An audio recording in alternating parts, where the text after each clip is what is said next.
2. It should be on now, and then I do the usual social media posts.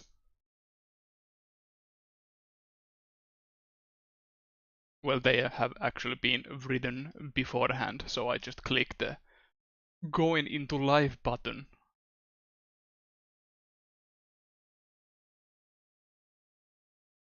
Let's see if everything is in order, because one of my greatest fears is that the links are wrong.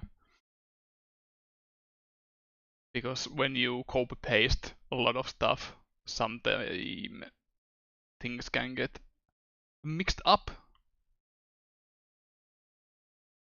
That is true, that is true. It is the Laku creature, or the licorice creature, running very fast.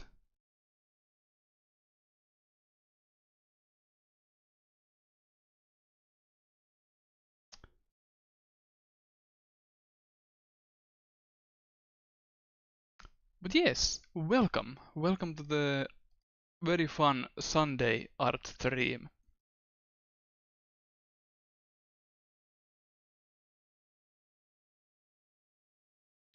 Feel free to just listen and hang out while I color some epic comics.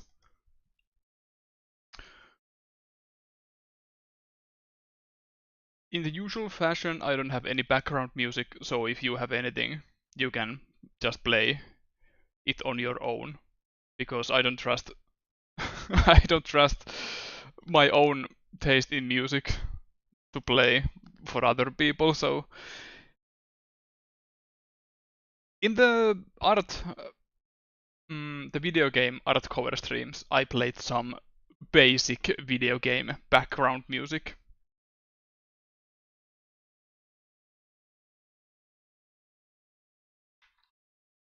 Because that made them feel more fancy. Art streams aren't fancy. Let me check that the YouTube is... Yes, we are live on YouTube.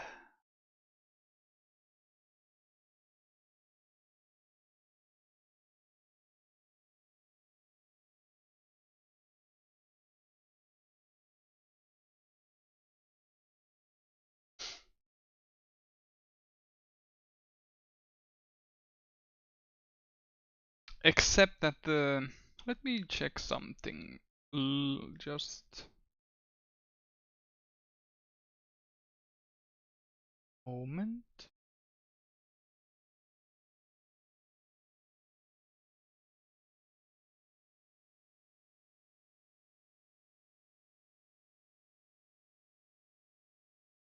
Because YouTube tells me that the audio bitrate is 0. And they advise that you should make that a little bit higher.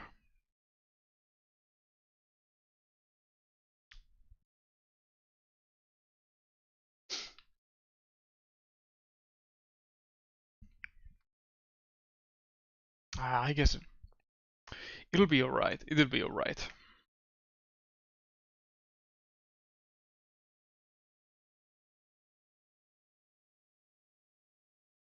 It'll be fine. I am ready. I am ready. Let me pull my tablet nearer. And let's get cooking. I have started a little bit trying to get the style and color setting right. I am probably making a mistake by deciding that I'm going to color these pages in all color, not any limited palette or anything, just full ass colors for these ones. There is only 5 pages for now, but there will be more. I don't know if I can even color these pages today, but that's not the point of these streams. It's usually fun just talking, getting sidetracked, and all that jazz. How are you doing, lad? How is everything? Well, if you stick to the stream, I might tell you. But I am doing fine. A little bit lazy. So it's a good way to get a little more active by streaming.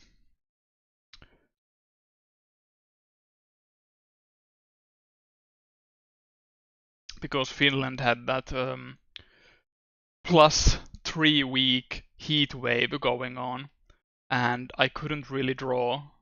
Like these pages are drawn before the heat wave, so they have been waiting for coloring a really long time.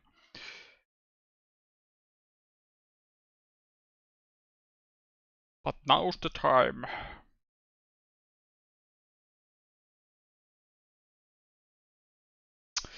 Why you notice some weird mistakes when you start coloring, but why Exit doesn't have hand? She has the sleeve, but not hand. Let's draw a little hand. There. Yes. It's a very tiny drawing in the big picture. So sometimes you just forget to draw hands. Whoops.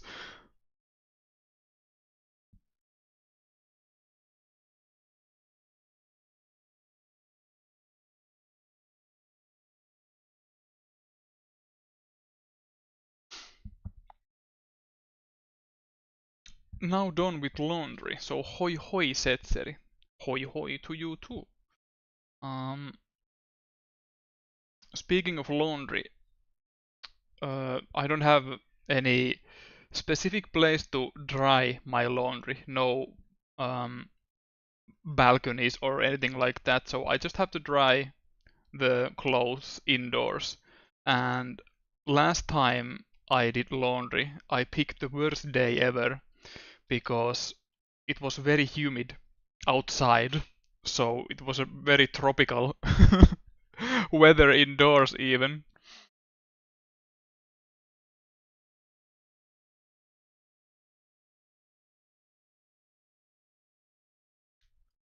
Wouldn't be surprised if this apartment has mold now growing inside the walls or something.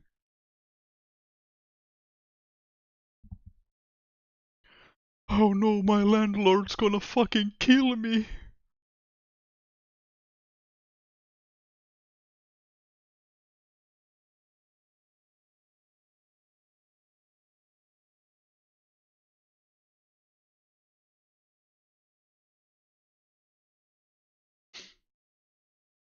I'm wondering if how do I do the coloring this time? Like, do I color one per panel each or the color per, like if I do the exits hair shading here, do I move on to the next panel? It's usually a struggle to decide which one to do.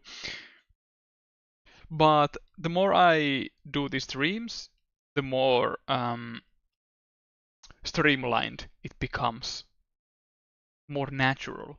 Like, yeah, this is fine.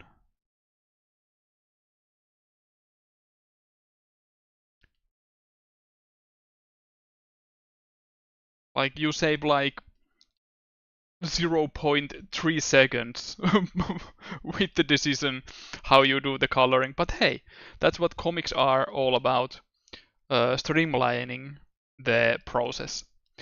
Uh, Yesterday I was talking with a friend, um, and he talked about the One Punch Man manga, not the webcomic. And the artist on the manga finishes one arc, and then he decides to redraw the previous one, which is really, really weird because he's such a perfectionist. Because that's a thing some webcomic artists do, that uh, when they get better at doing the comics, they notice that the first chapter looks bad, so they decide to redraw the first chapter, and the second, and the third. And when some time passes, they notice again that, hey, my art has gotten better, so I should remake the first chapter again. And you should never do that because it's a never-ending cycle. Even if I have said many, many times that the first chapters of Lotta's Värld uh, don't look very good, I don't like them. The text is too small. The side profiles of the characters looks really weird. But I would never redraw the first chapter. The most I could do would like redrawing some of the worst panels, just tweaking them a little bit, but no like full on remake of the chapter. Because it's part of the artist's progress. You always get better, hopefully. I see some horror stories where people who had drawn many years have actually gotten worse over time because they get bad influence or bad advice.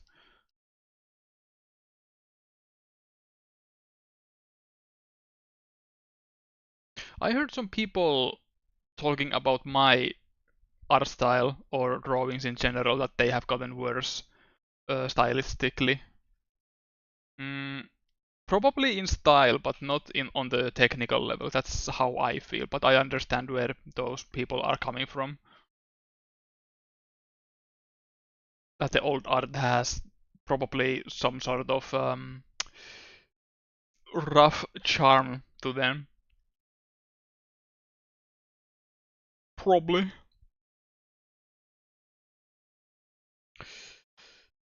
Would you call it desperate struggle? Yes, I would. The anime DVD versus broadcast. Oh yeah, yeah. They do sometimes redraws of some frames or stuff.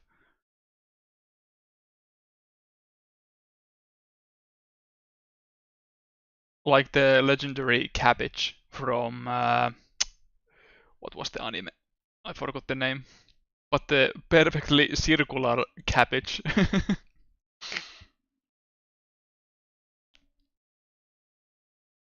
That's one. That's one.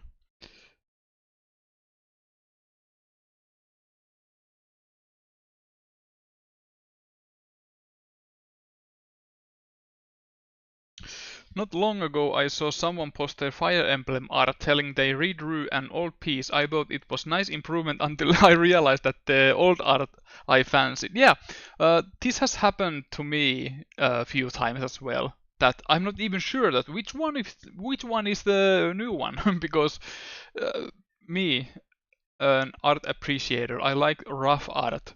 I don't like when people over polish their stuff to look very sterile and boring. So yeah, that has happened to me as well. But um, there is one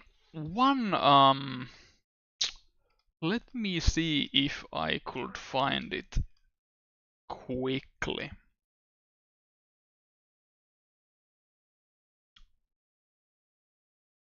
Because I read through some of my old artwork a few years back.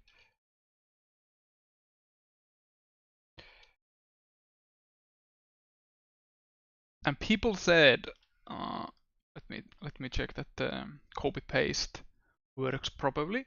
Look at, oh wait, look at this. No wait, you can look at this. And now you can look back. This character from No More Heroes.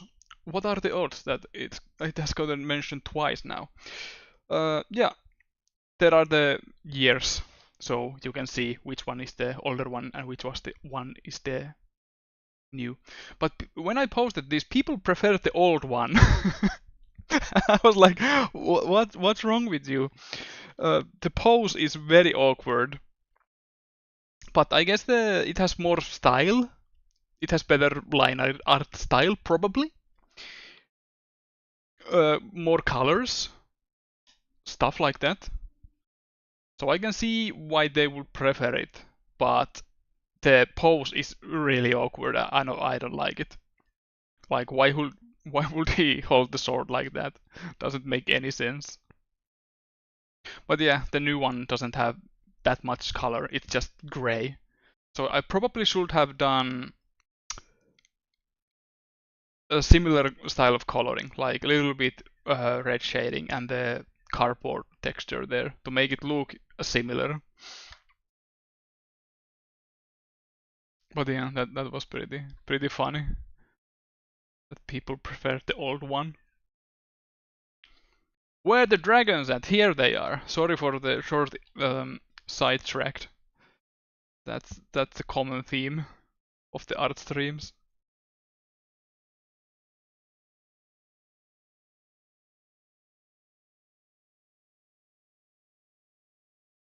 But wait, these doesn't look like dragons, they look like girls.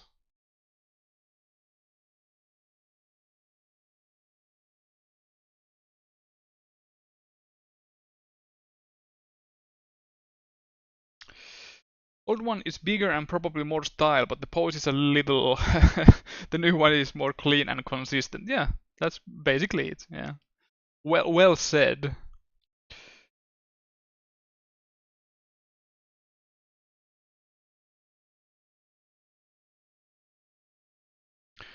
In 2019, I redrew some of my old artwork. That was one of the three I did. The Yuka one was pretty good example if I have that to show. I don't even know if I want to show this because the first one is so embarrassing.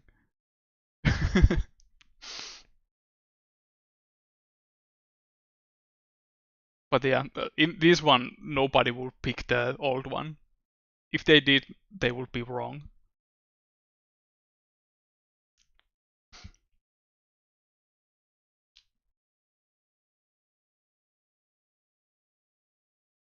I think I think the old one is actually colored with MS Paint.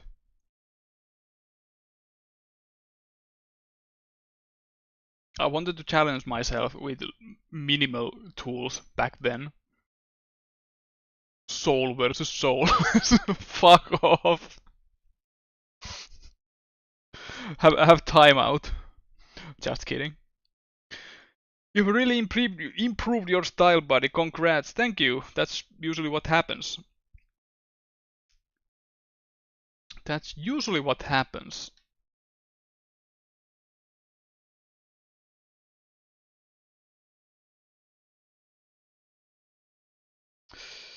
Do I make Exodus's skirt with the most complicated pattern that she has? I'll probably make it just red for now because I made the big oopsie when I designed her that her dress has all the elements of fire, wind, water, stuff like that.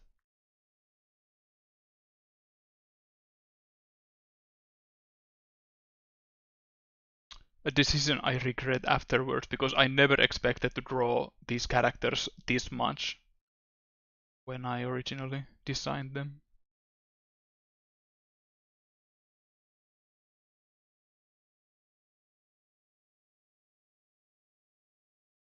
But here we are, almost a year later, still these dragons won't just go away.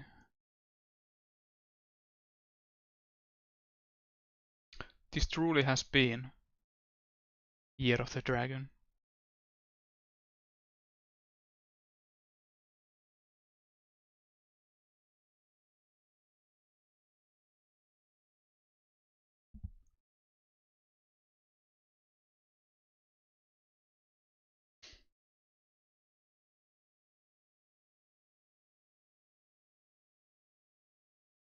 Isn't it funny that Spyro, the Year of the Dragon, has been actually released on the Year of the Dragon?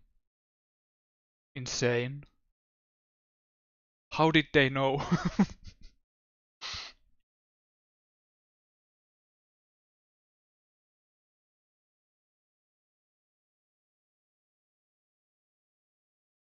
Do I actually have to color the skin? Because, nah, I probably do.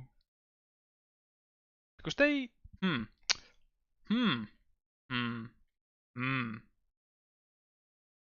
I'll leave the skin uncolored for now and see how it works later. Because the skin tone is so minimal that you can barely see it. So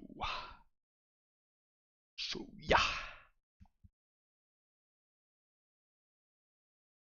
Exodus's hair shading is more mint color and Exit's is more cream color. That's how I can separate the two.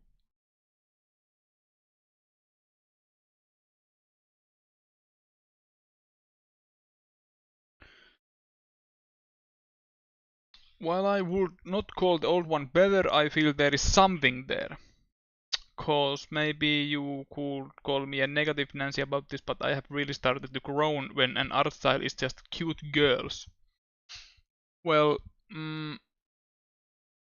that's anime art in general, in most cases, that you can't really, unless you are really into it, you can recognize different art styles. But when you look at some typical gacha game, they look kind of basic. But that's what sells. They have made all these Chinese schools where they teach character design. So I guess some wise people teach there which is the most marketable designs and art styles. Because the more unique an art style is, the more it can push people away. Like there's just a handful of people who are like, yeah, this is fine, this is great. So yeah, that's the way of the industry that things have to look somewhat familiar, not too alien.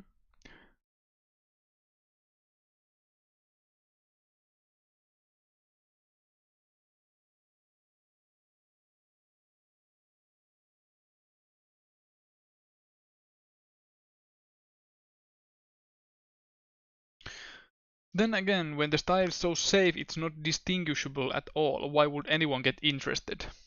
Because the characters have big bobos.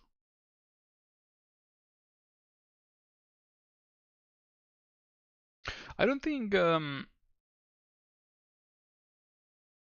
that many people actually care about the art style itself, as long as it's safe and based, as they say.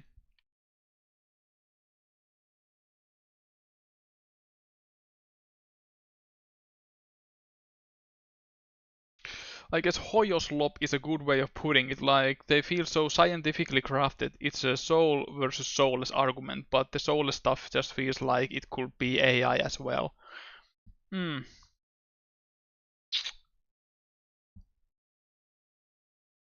Yeah, I'm not that much in. I'm not that deep in Hoyoverse games, but I agree that the designs in Genshin Impact and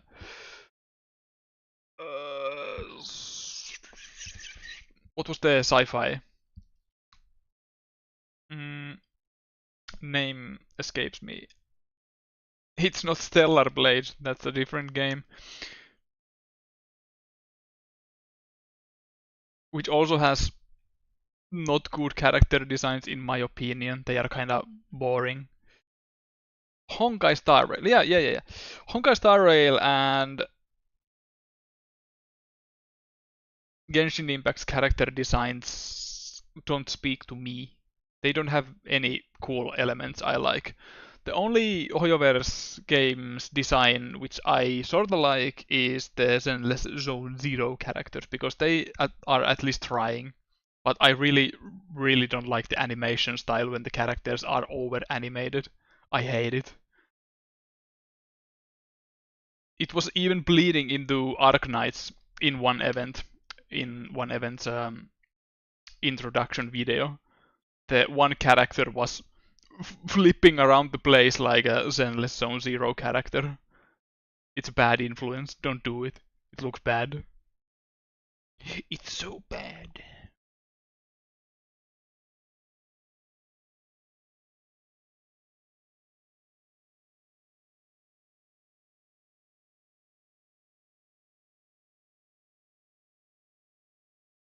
Though I don't really know much about animation, but I just know that the constant twitching and tweening looks really annoying to watch for a longer time. So I'm glad that the animation is only for in the shorter videos and not a full-on movie because that would be kind of much.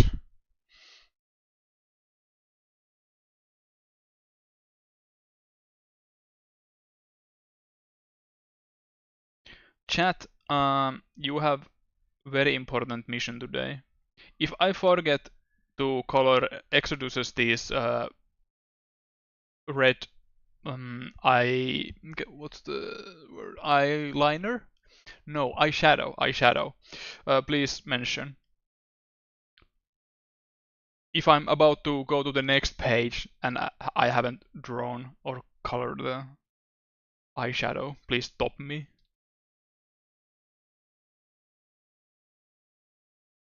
Scream and yell and report me to Twitch and YouTube.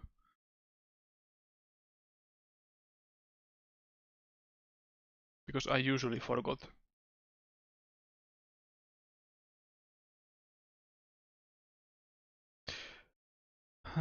For such a long time, many people have been like, yeah, this is actually super cool animation when the wobbling is just tiring. At first, it looked alright, but too much is too much. Especially the promo animations before Zenless Zone Zero's launch.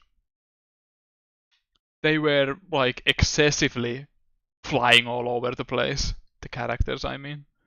It was insane.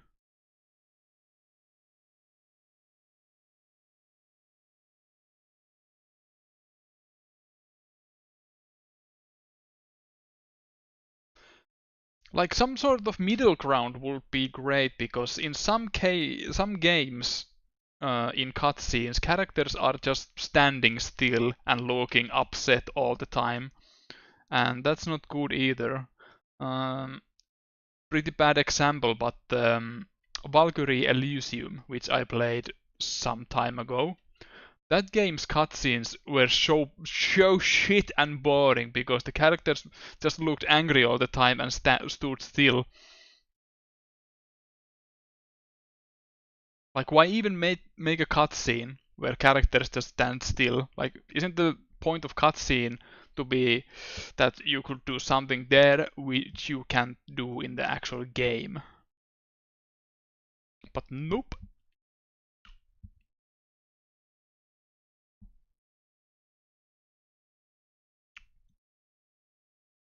One great example of a good cutscene direction is Castlevania Lament of Innocence. Because in that game they actually hired theater people to design and direct the cutscenes. So the characters actually emote with their hands and they walk around the scenes when they talk to each other. And it fits really well in Castlevania because Castlevania has always been a little bit, let's say, high class in its cutscenes and dialogue. After, let's say, Symphony of the Night.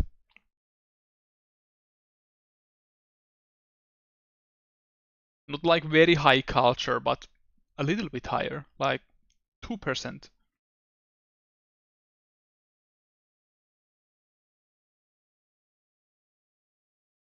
So yeah, I like the cutscenes of that game. They are fun to look at. Then we can go Clock Tower 3, which goes full Japanese kabuki acting. Yeah, I've seen some cutscenes. I haven't played that game, but I have seen the cutscenes, and they work. The characters are a little bit overacting because they are motion captured, but not like Zenless Zone Zero levels of overacting because they have been animated by hand and not motion capture.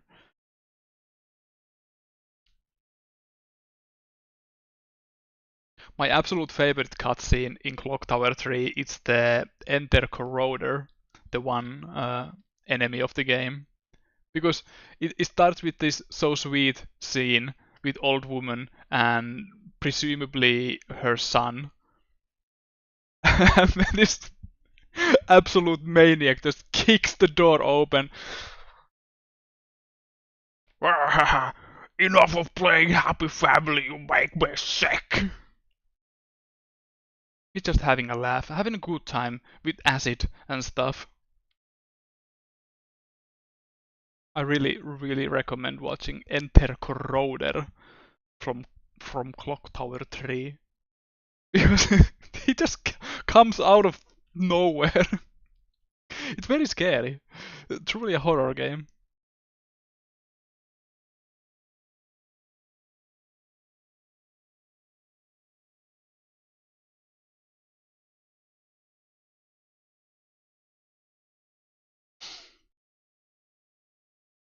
These pages have been drawn by hand, and I will add the speech bubbles afterwards because I have noticed that that way I can always adjust the text later, so I don't have to like stuff things too tight or notice that the speech bubbles I have drawn are too big, even if the character doesn't say like much. So this way I can adjust the speech bubbles any way I want.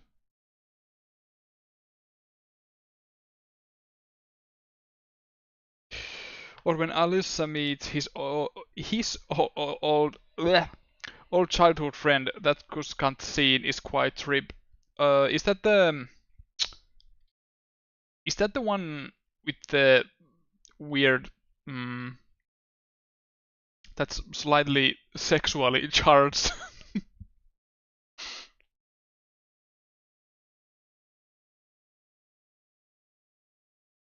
When they are moving all across the room.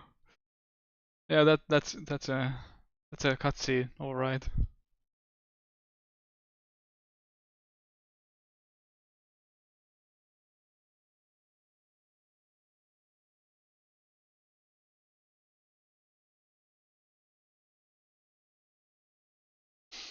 But I haven't played the Clock Towers except that the first one.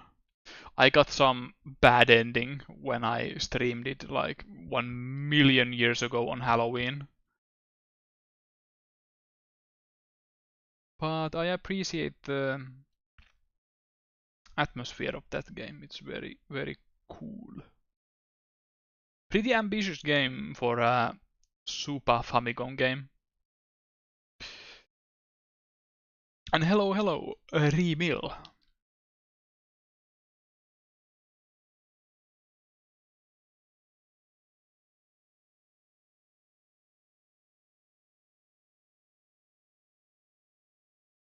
I wonder what other games have actually good cutscenes. Well, No More Heroes. That has. Well, it's more about the writing rather than the cutscene direction itself. Devil May Cry, yeah, Devil May Cry 3 makes great use of cutscenes. I haven't played first and second one, so I can't speak for those. Wait, why Exodus doesn't have the... Well, does she need them here? A little bit.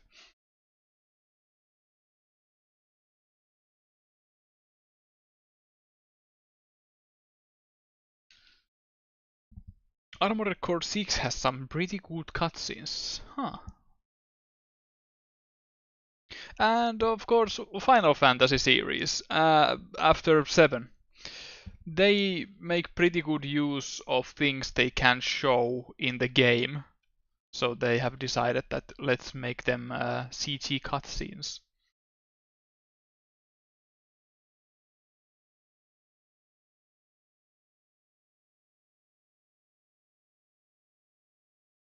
So that's pretty cool.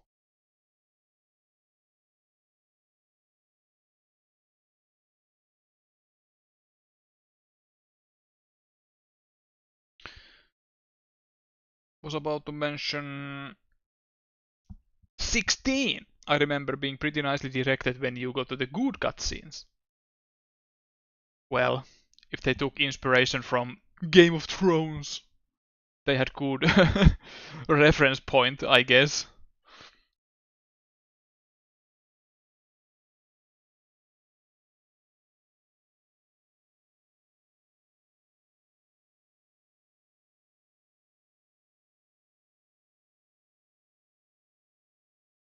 What TV series should Final Fantasy 17 take inspiration from?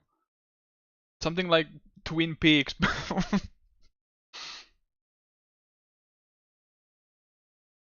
Because them Japanese love Twin Peaks.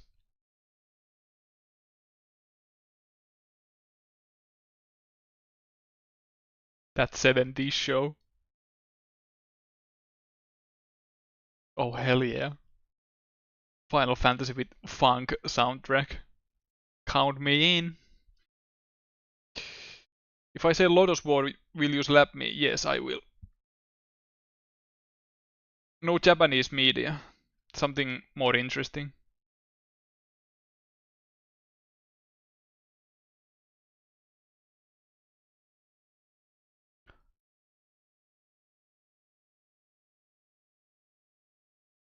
How about Happy Days?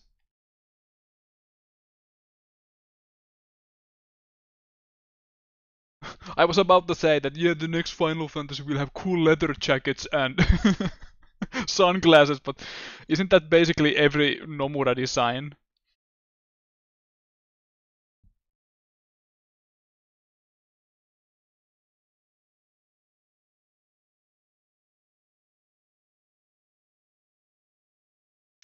Miami Vice, Final Fantasy 7 is a buddy cop video game. That would be nice. Because, oh, because Final Fantasy 7 was originally a detective noir game. So that would be a fun little callback to it. Nomura designs are just 80% belts. Yeah, belts and zippers.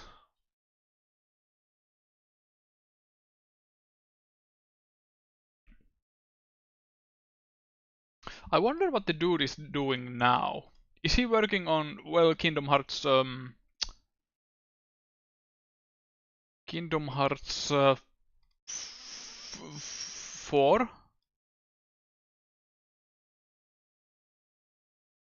Yeah, I haven't been up up to date with the series after 2.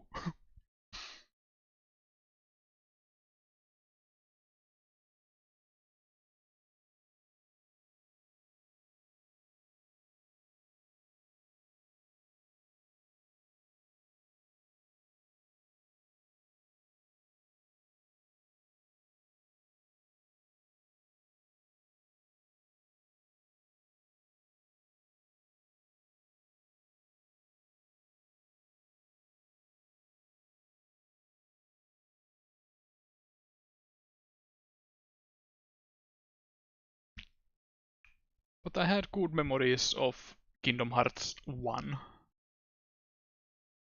It's a fun little game if you don't take it too seriously.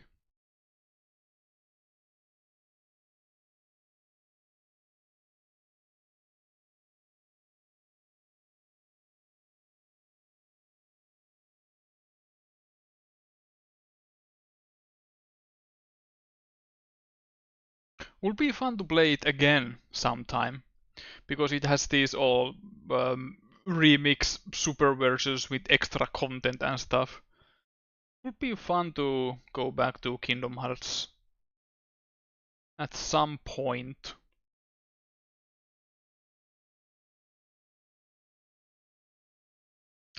Yeah, it's on PC now.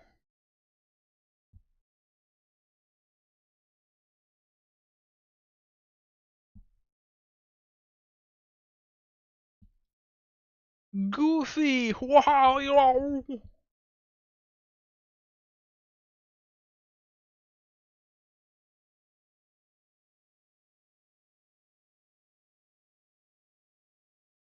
I never beat Sephiroth nor did any of the extra content in the original game because I was so shit at the game.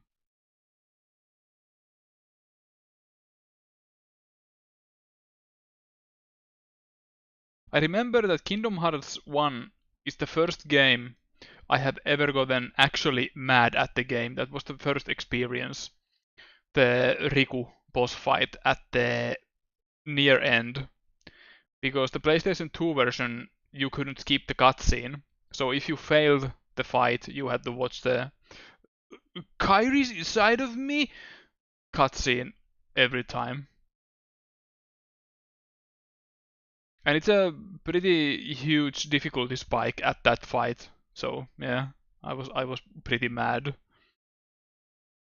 I was so mad I had to go outside to cool down a little. My own decision, not not not anyone else.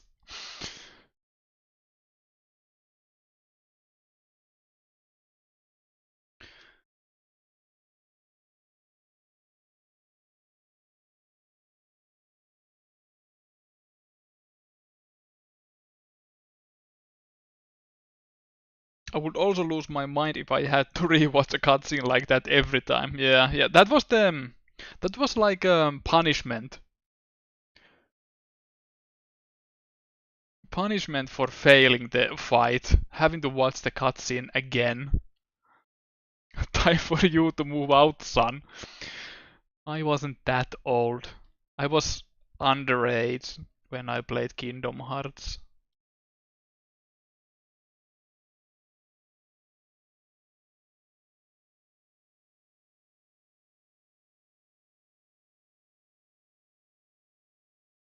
I think I was like 16.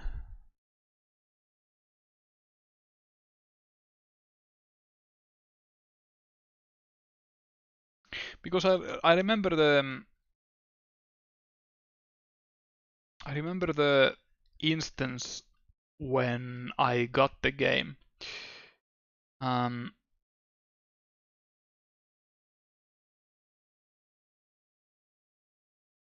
I was at the I wonder what's the English word for a hippie lady. It's a Christian thing.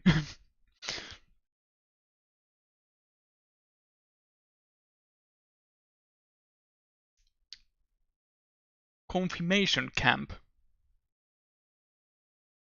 Is that really it? Is it like a Bible camp? Bible camp sounds close enough. I was at the Bible camp with my friends, and we were talking about video games, of course. And I was talking that, yeah, I got the PlayStation 2 and I have Final Fantasy 7 on it. And I'd like to play Kingdom Hearts 2, but I don't have it yet. But my friend was like, but wait, I have Kingdom Hearts. Do you want to borrow it? And I was like, yes. After this Bible shit, I'm going to play with my best pals Donald and Goofy.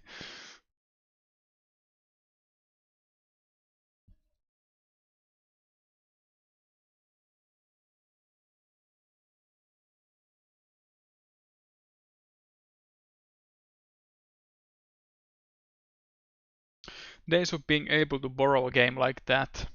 Kinda miss them. It's possible on some occasions. I have borrowed some Switch games from my friends.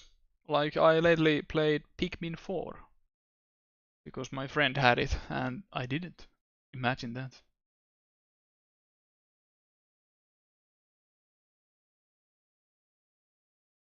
But with people buying digital more and more, but yeah, it doesn't get any better.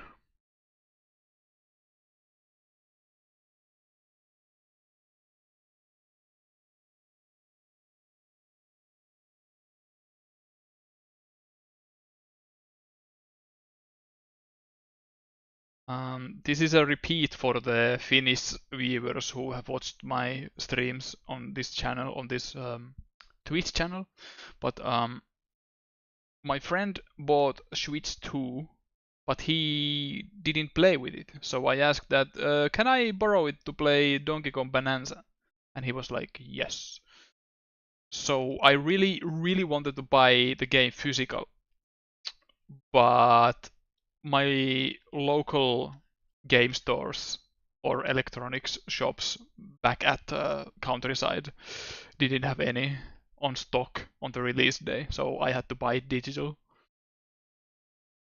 But I was originally going to give the game to my friend anyway, as a thanks for letting me borrow the Switch 2.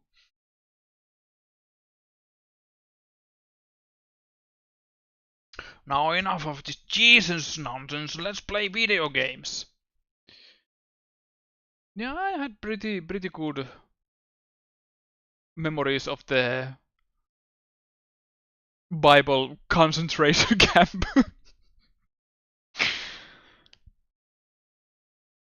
uh, Good people to hang around with, even if the religion stuff isn't that apparent in there. Like you just listen some Bible words here and there, but mm,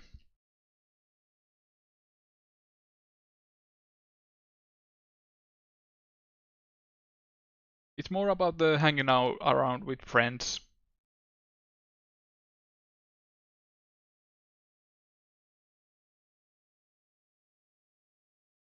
talking about Kingdom Hearts and how cool Cloud Strife is in Final Fantasy VII.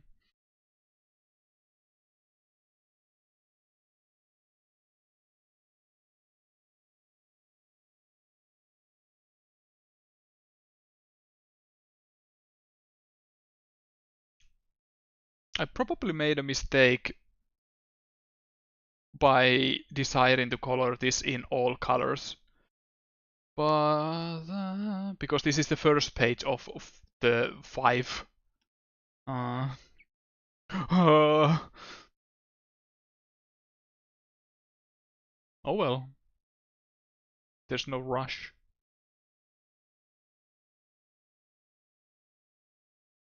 Look at this. Look at this weird shit this is doing. When I move this one, it jumps around sometimes because the connectivity of the pen sometimes doesn't work. It does this like but I have great news. I actually bought a new tablet monitor because this current one is too small, it's too old. So I finally bought a new one. It's coming in the mail. Probably tomorrow.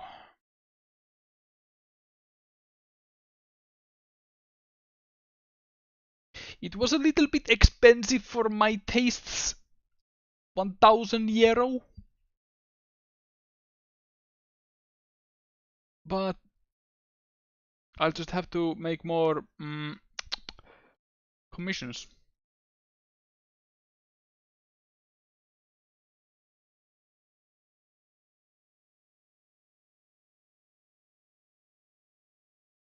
I was on the edge if I want to buy iPad or a new tablet monitor because they cost pretty much the same, around 1,000 euro.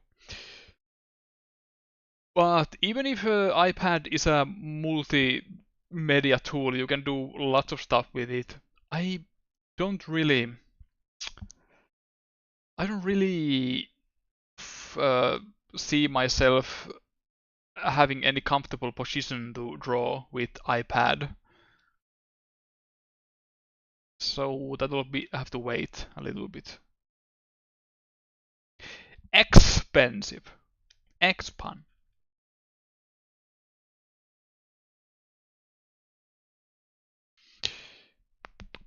Back in the days when you could say someone was cool in a video game without needing to think whom you call cool, like you would think getting more cake. What?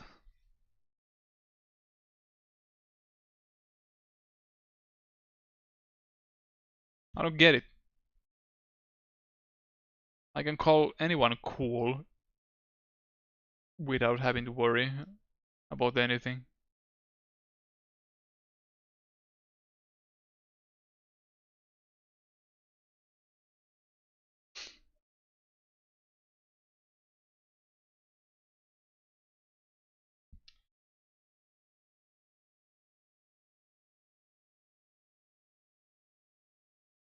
If anyone in the Exit universe would be called expensive, it would be her. Expensive the dragon. She has expensive tastes.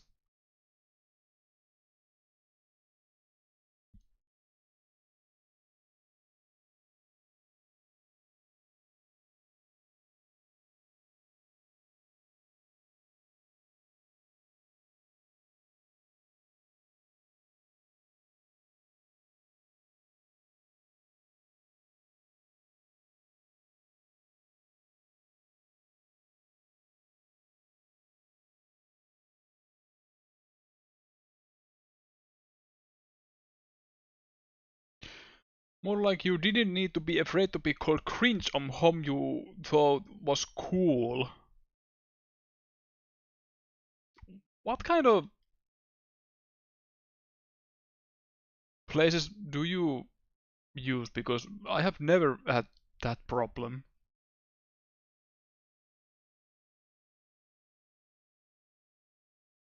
Or am I just too cringe? Am I so cringe that I don't even notice when people call me cringe?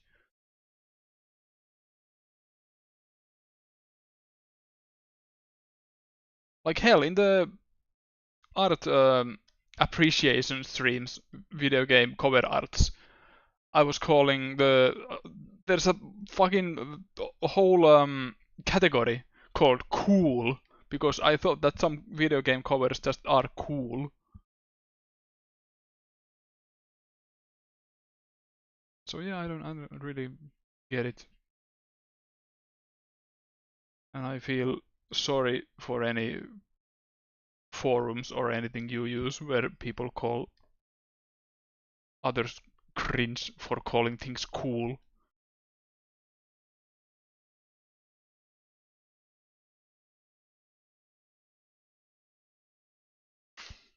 Speaking of cool, especially cool character designs, let me show you. Let me show you if I can find it. I have probably shown these earlier as well, but these are the most coolest character designs in a video game I know. Because these are on the edge of being so tunibyo, but also pretty alright because they have pretty consistent colors and funny Japanese elements and two-tone hair and scar on the forehead. Look at that angry scowl. And this guy uses 3 katanas and 2 guns as weapons. How cool is that? 1 pistol and 1 shotgun. Though I think the shotgun came later in some other games, but in this game he has like probably 3 swords and 1 gun. But yeah, he's cool, he's cool. But this one is also very cool. Chinese dress, same kind of jacket, but custom made for her. And the nine-tailed fox thing, but it's in her ponytail. So that's a really clever thing to do. I love these two. And yes, these are from the Imaishi art book. Hiroyuki Imaishi.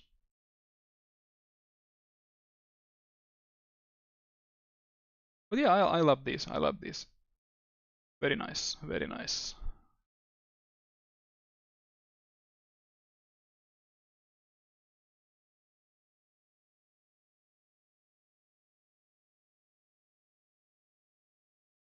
Got the giant zipper to attract Nomura too. Yeah, yeah.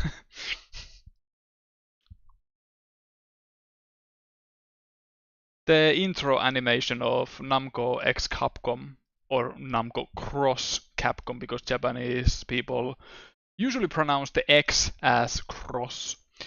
It's very cool. I love it. Not as good as in the Samurai Legend Musashi, same director, but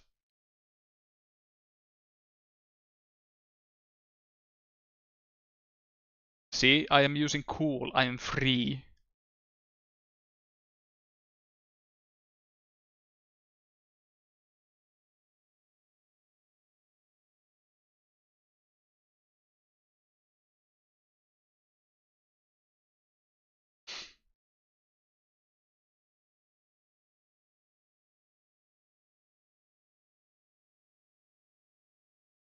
I should try to find more art books to buy.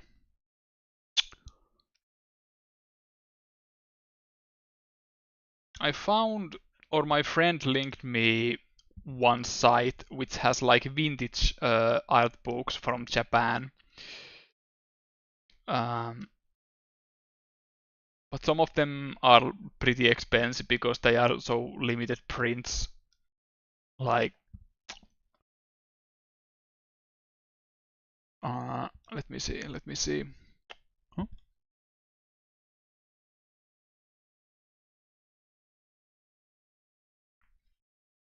Limited prints, so some of the books are like $200.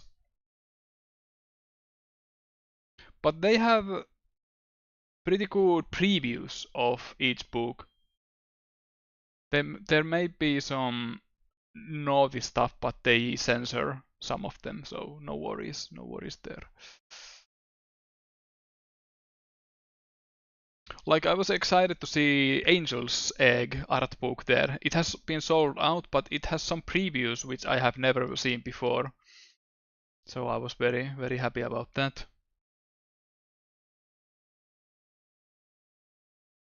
But interesting piece of history.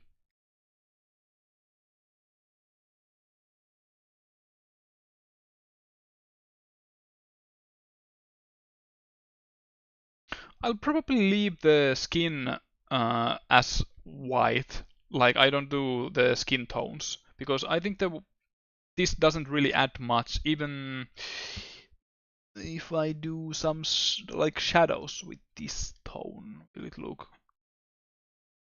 Yeah, that probably works. Some shades with this tone, but otherwise the skin is just white.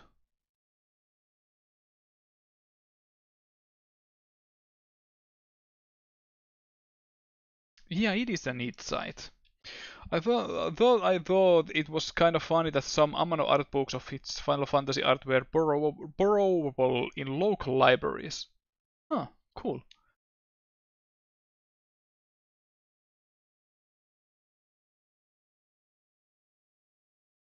But yeah, like the name states, it's very avant-garde. There's some really interesting stuff on that site. I probably should link it on YouTube too. So if there are any people watching there.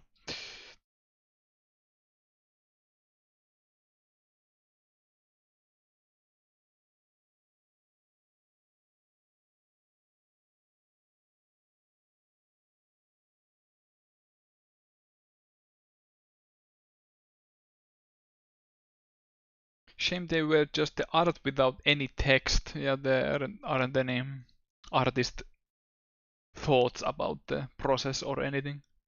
Yeah, they are just pictures. What's this fucking art in my fucking art book?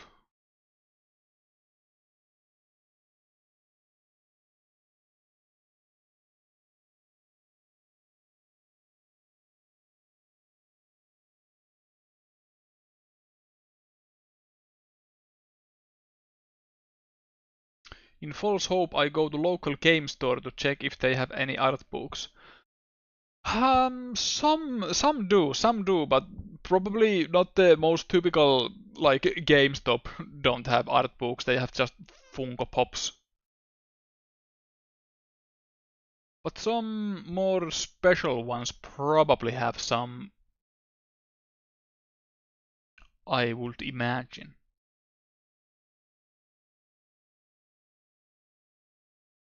Are Funko Pops even a thing anymore? Or has Labubu surpassed the Funkos? In 1 minute I pronounced Funko Pop in 3 different ways. There are Funko, Fanko, and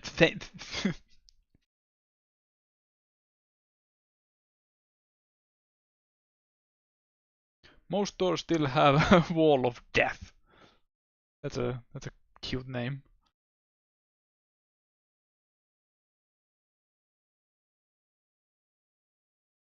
How the hell did they get all those collab deals? How much are they paying? That's a good question, Mega Man.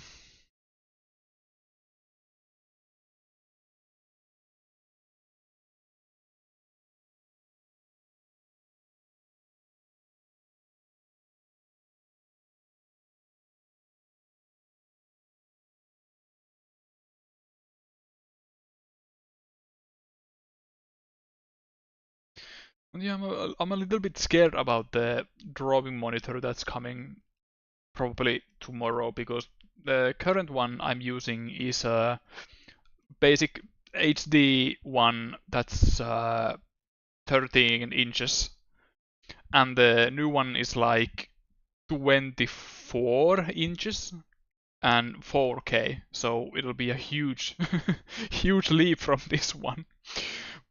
Will probably take a little bit while to get used to.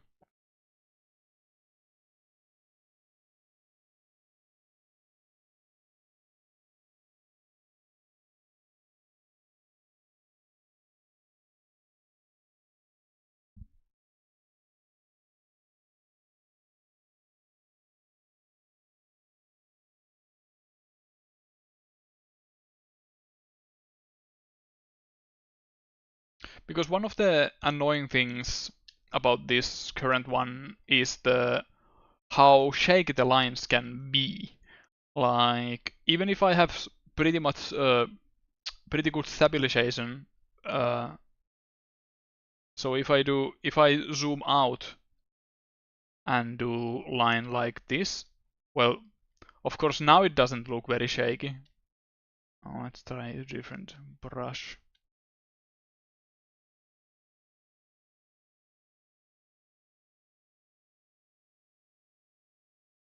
Yeah, there's like those squiggles.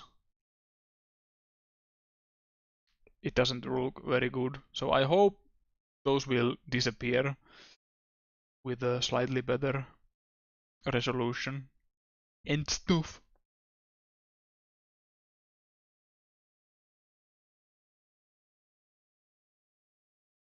Have you tried having more stable hand perhaps?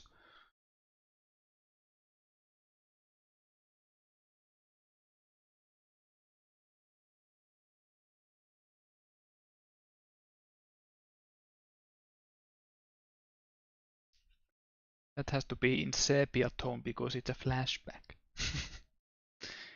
It's a window to the past.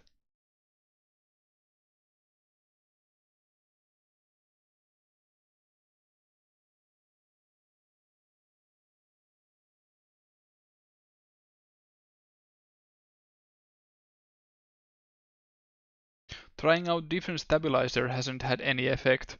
I haven't used any outside stabilizer. I just used the one that's written on here. This one, which I'm moving on the left now, stabilization.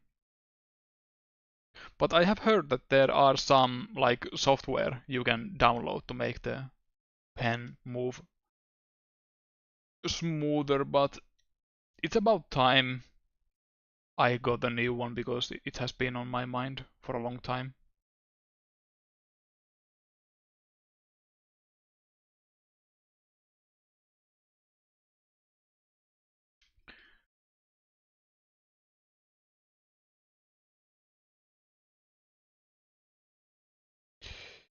You think exit should have tiny red dots on the fourth panel? Hmm? Exodus. No, no, no, because her eyes. No, wait, but she should have the hair tubes here. And Exit should have her tail colored. And that.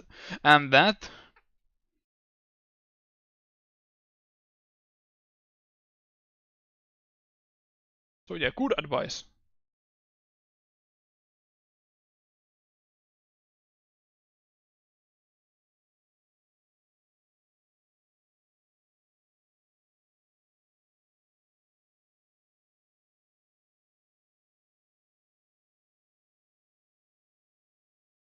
I'll see how this would look if I just make it all sepia tone. Uh, eh, eh, not bad. I'll make some color corrections later, but for now, I'll color this the way this is now.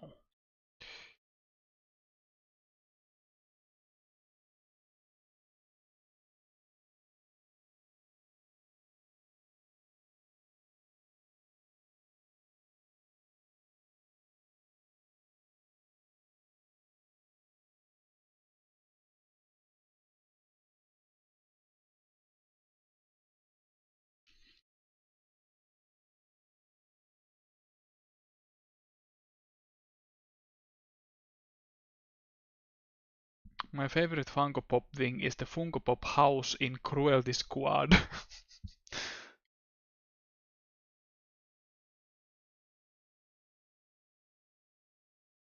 I didn't even know there's something like that in Cruelty Squad.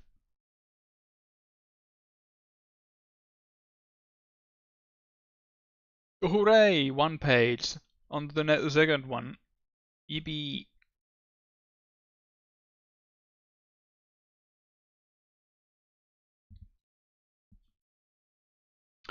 Except now I don't have the... I would have to flip between the pages to get the same colors. But I'll trust my own judgment of getting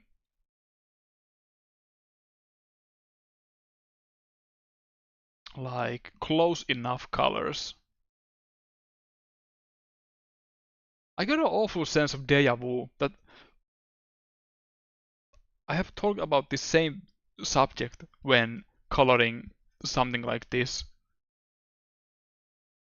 Not an impossible scenario, but still pretty wild. Wall and floor textures are just picture Funko Pops. Nice.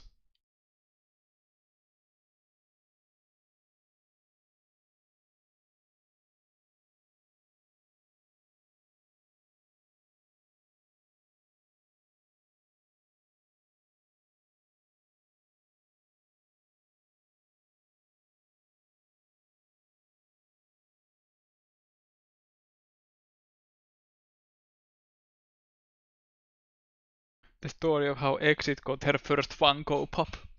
I got a funny idea. One enemy or boss in Exit the game, Exit the Dragon video game, uh, will be able to turn the player character into a marketable plushie.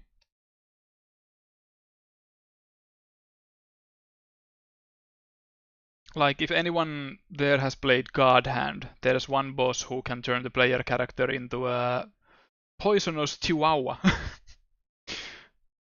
The poison aspect isn't important because you can't do anything just but growl and jump a little bit.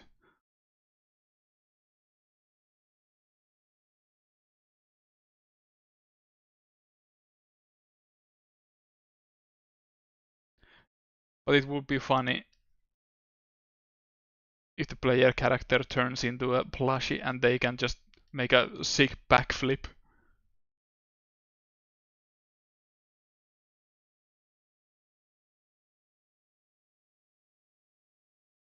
Exy boo boo. No, no. I hate how Labubu looks. I hate the gremlin's face.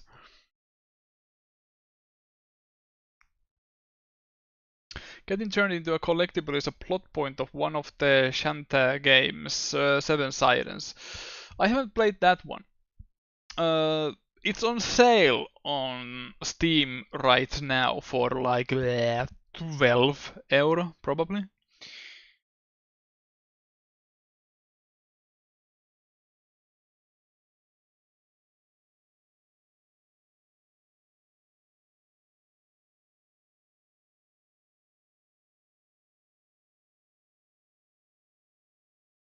But I have to be a little bit careful about my money after my huge investment of the thing I was talking about earlier.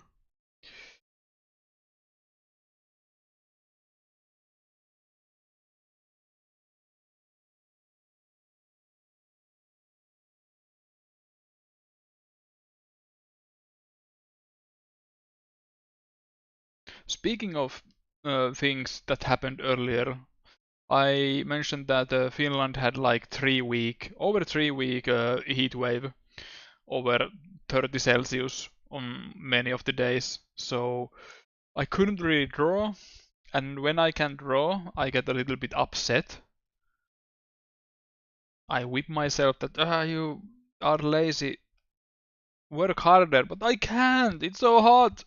So I'm now trying to get back into the groove.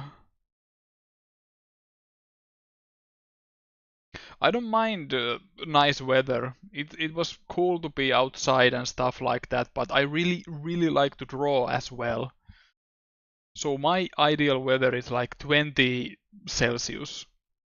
When it goes over 25, that's when I get sweaty and uncomfortable.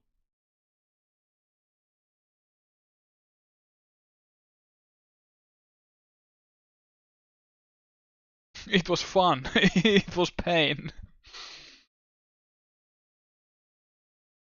Yeah, kind of both. Kind of both. So now I have been catching up some commissions. Commissions a little bit. Like I said earlier, that these pages have been drawn before the heatwave began, so I haven't been even able to color these because I wanted to stream this process and I didn't really feel like sitting on the computer in 30 Celsius heat. Ugh. Ugh.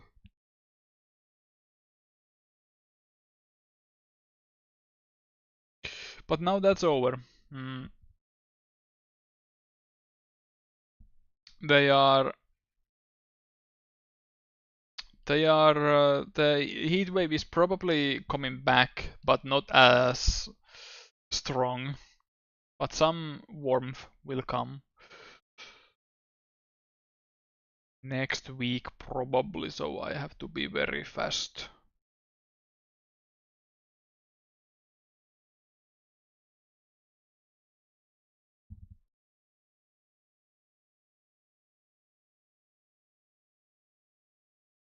That's the weather report. One of the most interesting subjects to talk about, weather. Everyone knows what it is. Everyone has their own experience about the weather. I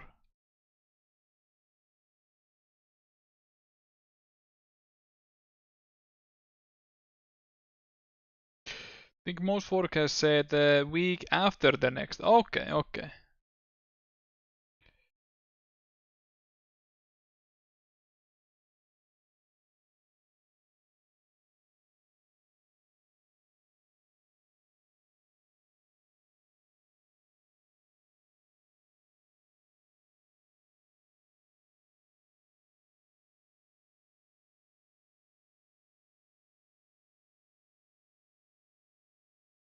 Imagine not living in an ocean city. You mean like Atlantis? No, probably like a coastal city.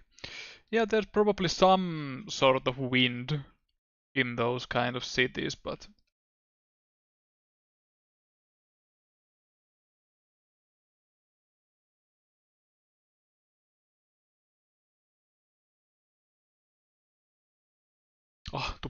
to live in an ocean city, hanging around with cute mermaids.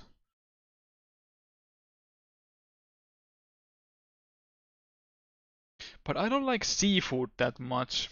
That's probably the only thing they will eat there, so I'll have to bring my own.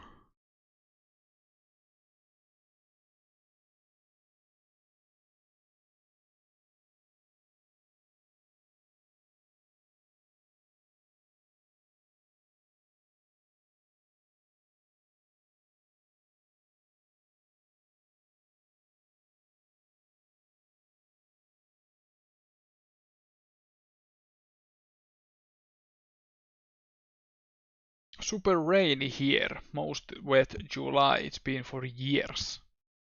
Dehumidifier. Damn. Usually people buy.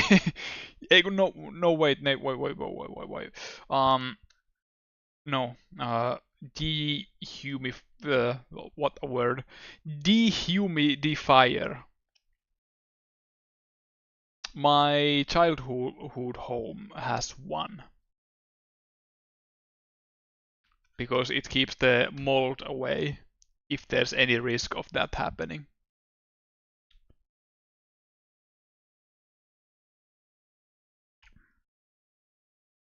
Fish balls are pretty good though, like meatballs but with fish. Yeah,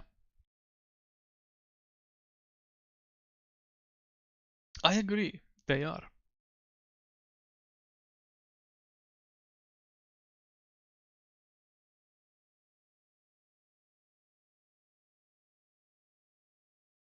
Even though not the biggest fan of the smell they make when you prepare them.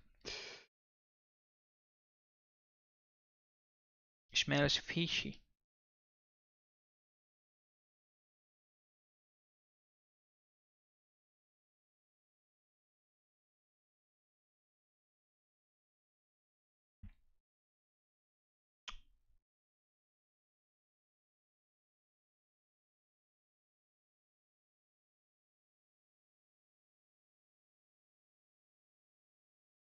Barbecue fish, keep that smell outside. Hmm.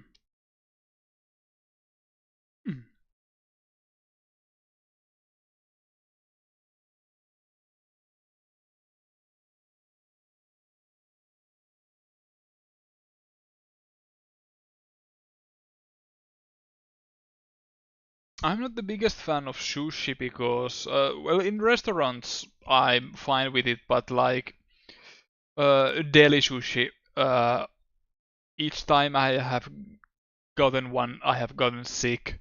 Not majorly, but a little bit ill. Like, I feel nauseous. Ugh.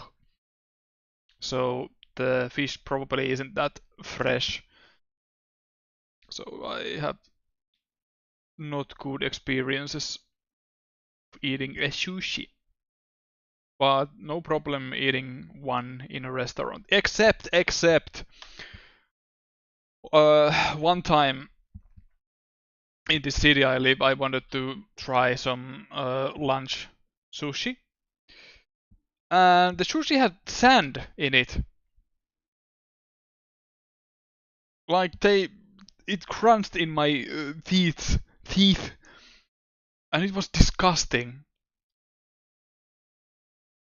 Like appetite lost forever. It's been a long time when it happened, but I don't even remember if I complained about it. I probably didn't because the waiter didn't speak Finnish or English. So, what do you do in that scenario?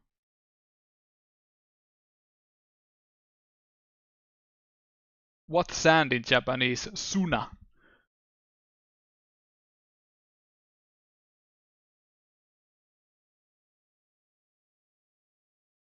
Totemo not oishii suna in my sushi.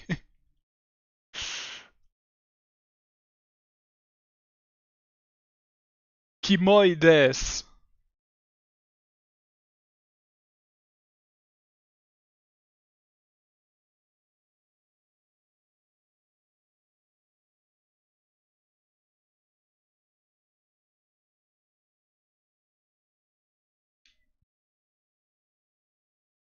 Sounds like me and my local Chinese place. Every time I have eaten there, I puke afterwards. Oh, why do you go there after the first instance?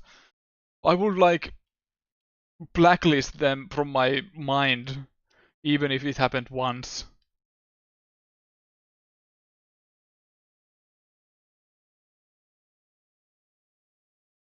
You try to explain in Japanese, and they'd of course be from any other Asian country. Yeah, that's probably how it is.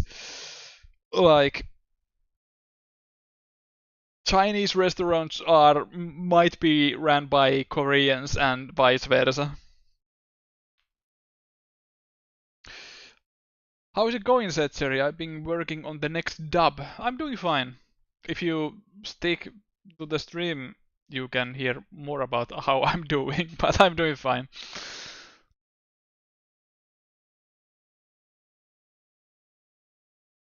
Go to the register and go apeshit in a way that crosses language barriers. Going bananas.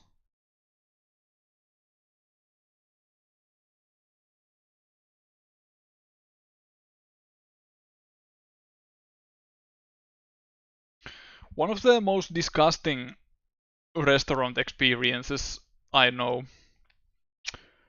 I have talked about this on my Finnish streams, but let's repeat. One burger restaurant didn't take card payment, so I had to pay with coins and bills. And the person behind the cash register like was handling the coins and typing the cash register and touching every possible thing in the earth. And immediately they put their hands in the minced meat where the burgers came from. I was like, oh, please don't. That specific person didn't speak Finnish nor English, so I whispered to the waitress there that is this how you do business here, because I'm fucking disgusted.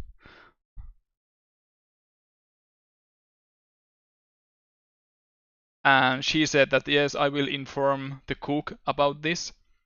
And then the cook came to me and said, I am using rubber gloves now. Okay, great. It doesn't really matter if you are using them afterwards. Not the burger. Fuck. So yeah, I haven't visited that restaurant afterwards because I feel sick just thinking about it. Like coins are the most dirtiest thing you can touch and prepare food afterwards. So please don't.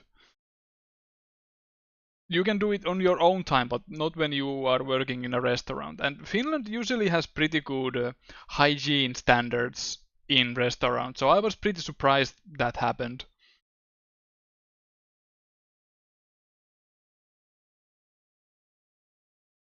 I was shocked. Have you played Yeek? I have not played Yeek, but I have watched many reviews and let's plays of it. So I basically know about Yeek, but I have zero experience or interest in playing it myself. I have not played Yeek.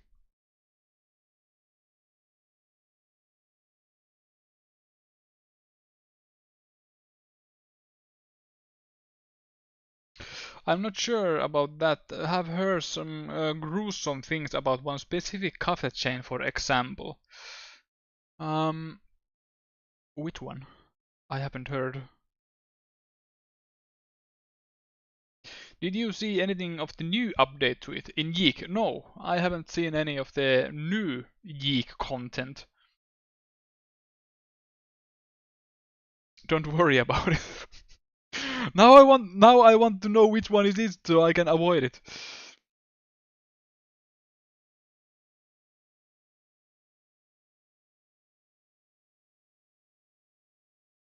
Nah, it's okay, it's okay.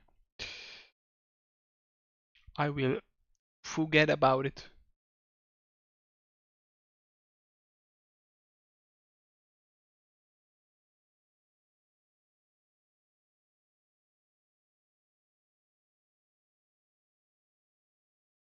Ignorance is bliss.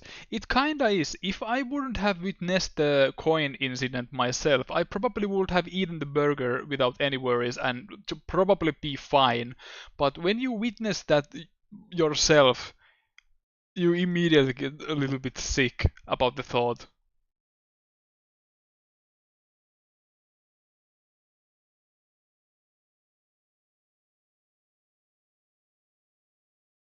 I'm also not the biggest fan of buffets nor cafes which have open um, the food items open to the elements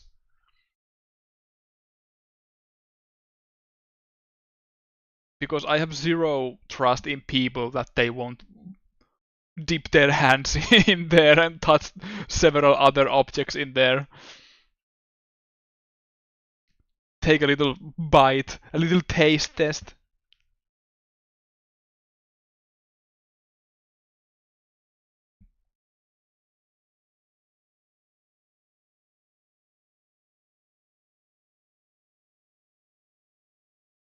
Those really are just for slop eating.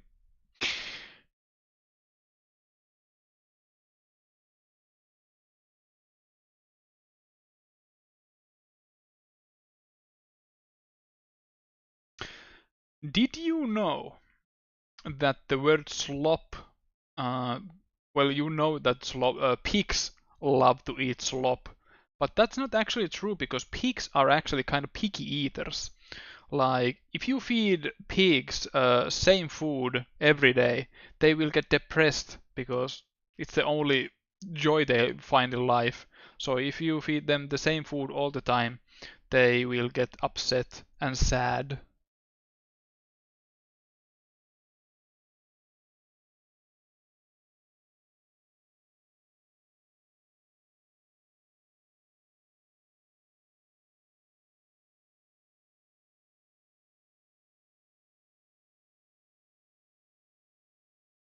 Pigs are very sensitive creatures. Prehistoric pig starts taking damage if you pick up too many truffles in succession. No! But I want the sound effect to be like very loud crunch when you pick the truffles.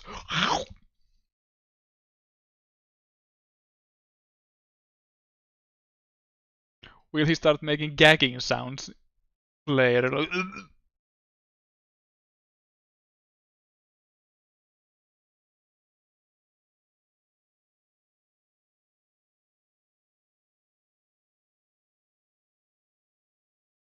animals getting depressed is such a sad thing. Yeah, that's why you gotta take good care of them and keep them entertained. Because animals are easily entertained. We humans are pretty complicated. We need uh, video games. We need Netflix. We need labubus.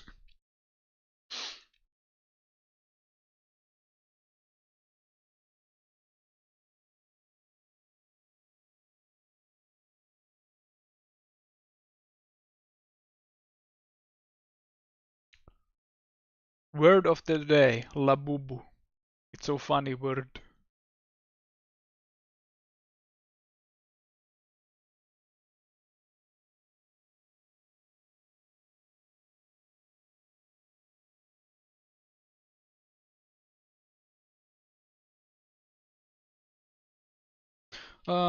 Just a few days ago, I was talking with my friends that how cool it would be just to design some next viral hit similar to Labubu or Hello Kitty.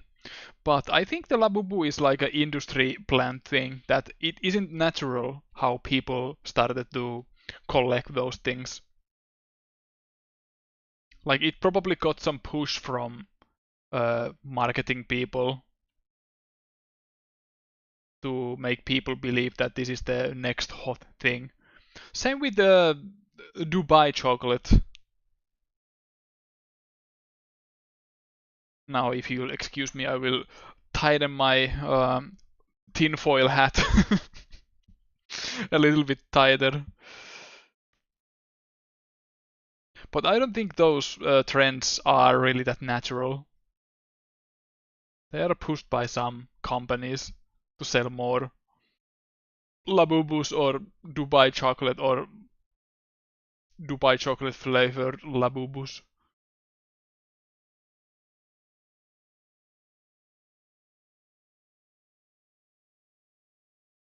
But yeah, it would be cool to design some ugly ass creature and make it a marketable plushie and not worry about money ever again.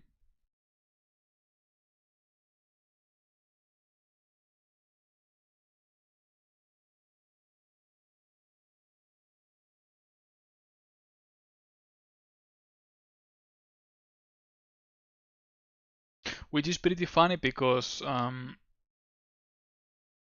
I wouldn't want to make plushies or any other useless collectibles of my own characters.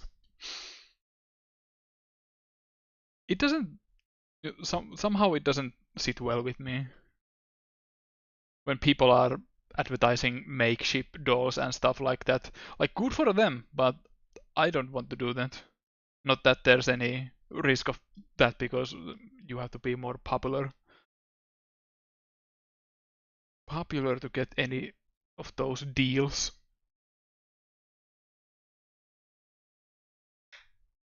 I'm really out of the loop because I have never heard of Labubu. What?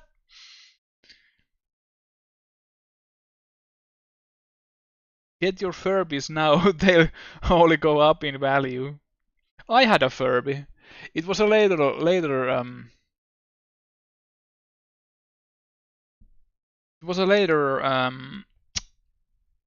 generation because it was more colorful than the original Furbies. But as a fan of Gremlins, I really like how the Furbies look because they look a little bit like the Mogwai from Gremlins movies.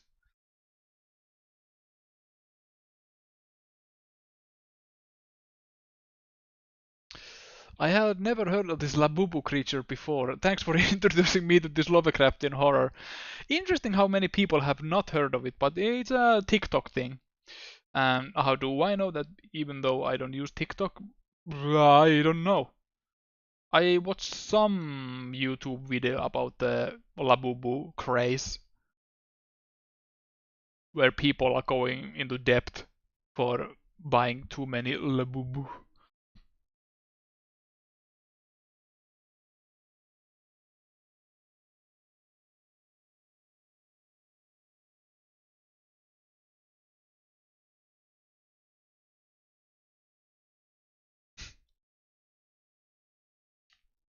Wait, you can delete your own messages in YouTube chat? Okay, good to know.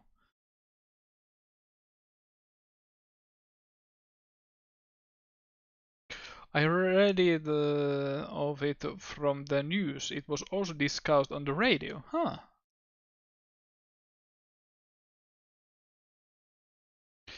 Never heard of them either, but searching them now, God, they look terrifying.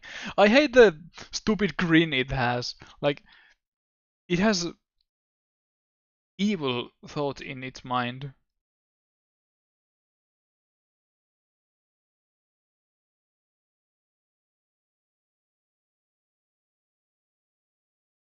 People in the chat will do this, throwing sand into their eyes. after witnessing the Labubu.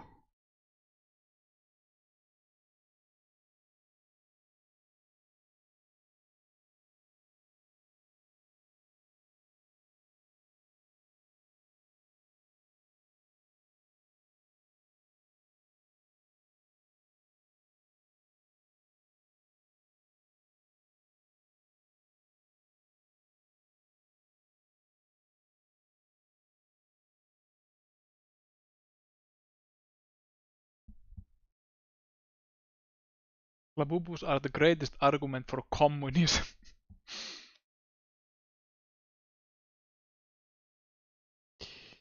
I think they are kinda ugly and wonder like fungos, where is the appeal? There was the other. I just remember that there was an article in some Finnish news site about some ugly ass angel babies, which are also gacha collectibles. Like you buy the package and you don't know which one you'll get. But those also look ugly as sin, and people are still crazy about collecting them.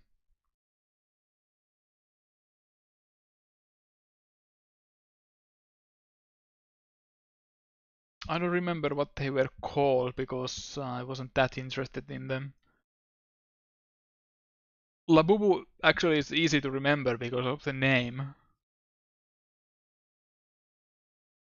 but angel baby statues not as much. Can't say those tuft-haired trolls from ages past look that good either. Yeah, they are actually. Mm.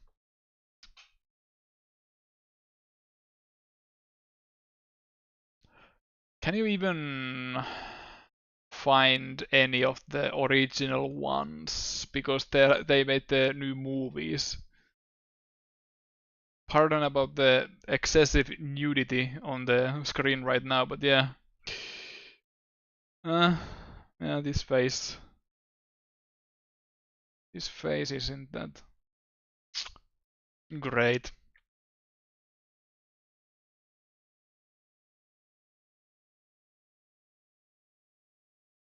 But this was from the time when gross things were appreciated to some degree.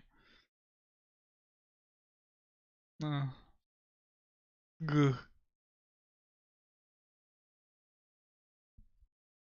Do you play Liege? No, no, no, no, no. I don't play any multiplayer games.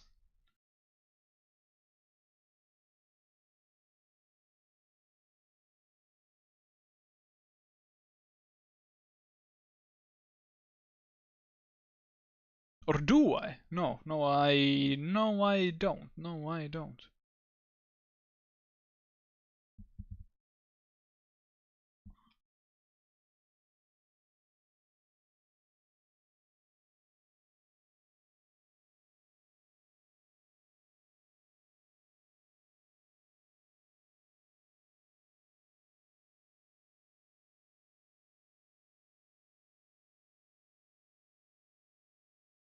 I used to play Splatoon and Smash Brothers, but not anymore, not anymore.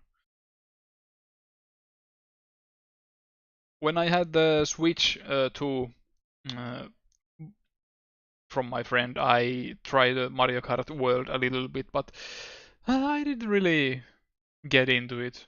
Not that interested.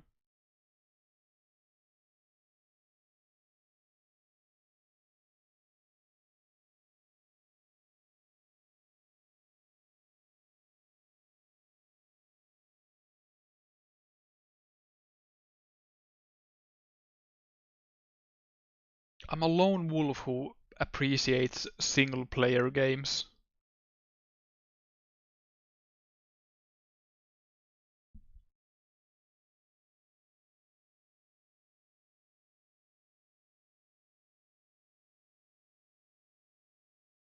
However, we are planning to play the Kirby and the Amazing Mirror with a few friends because it's possible without any emulator stuff when using the Switch online thing.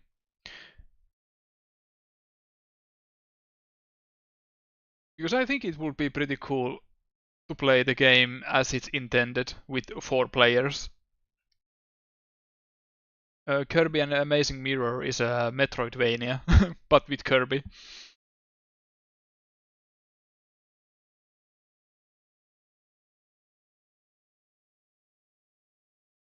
Each player can go in a different direction, but if things get too hard, you can call the others to help. It's a cool system.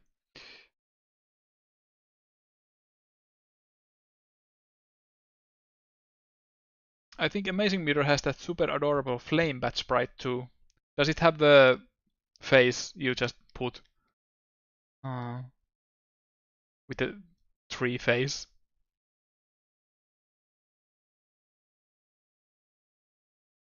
It feels a little bit different from other Kirby games because it was done by a different company that normally does Kirby's.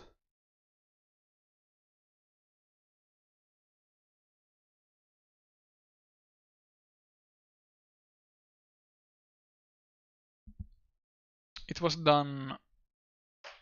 It was done by the flagship instead of HAL Laboratory. Yeah, that bat. What a cute little fella. Yeah.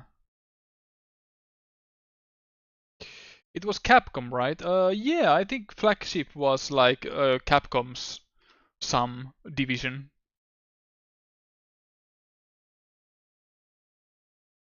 And Dimps? How many people were making it?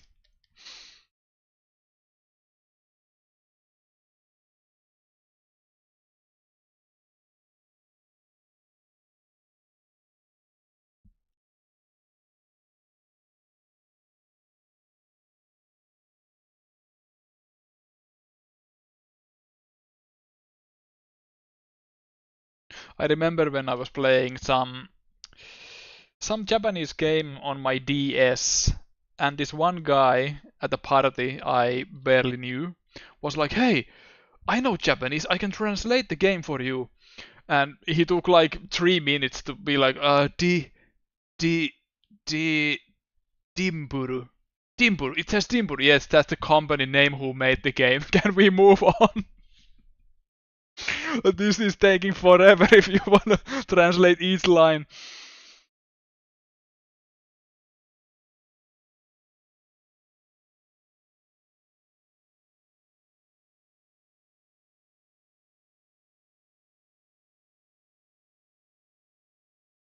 Crazy to think that HAL took so long to make regular old Kirby. What do you mean?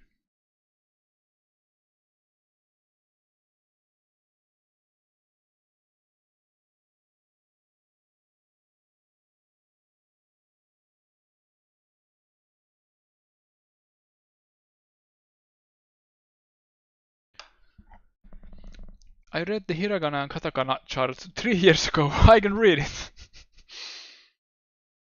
I'm very well versed in Japan, you know.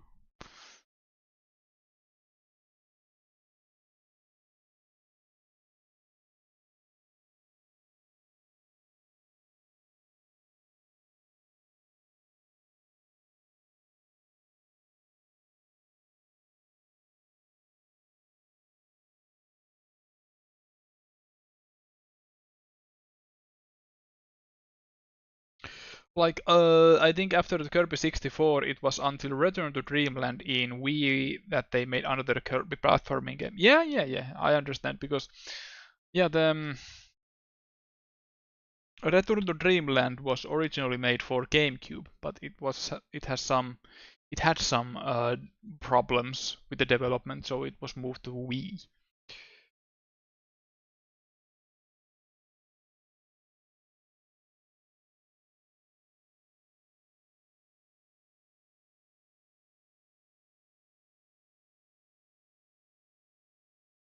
But Return to Dreamland or Adventure Wii depends on where you live. It's a pretty good game. It's probably one of the top 3 Kirby games for me.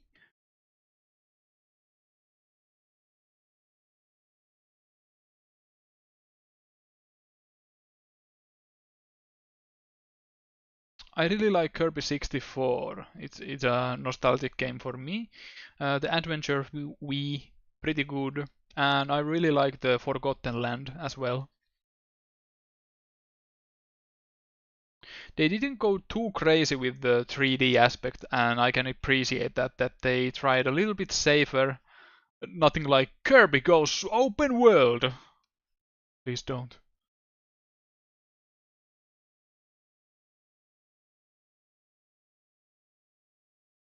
Explore this huge fucking world with Kirby and friends.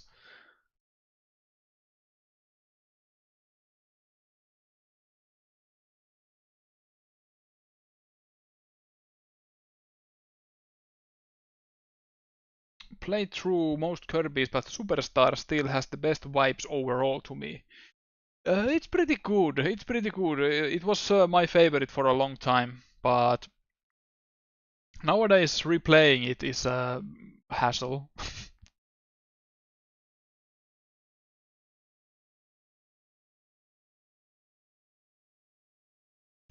Collect 300 Waddle Dees in these empty fields. King DDD is up to no good.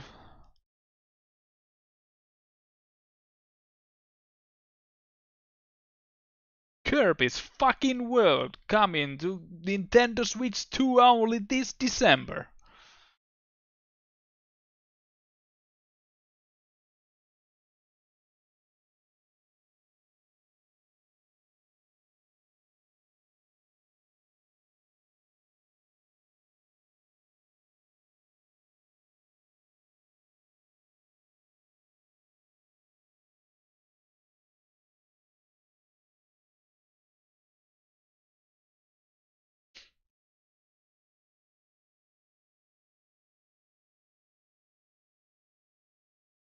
The next Kirby will absolutely be open world. That's the fad now. Make everything open world.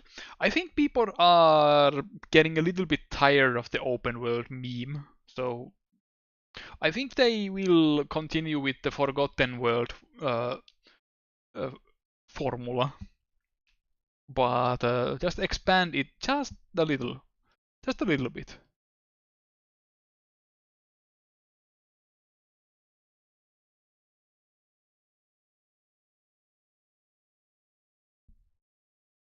Because it worked quite all right.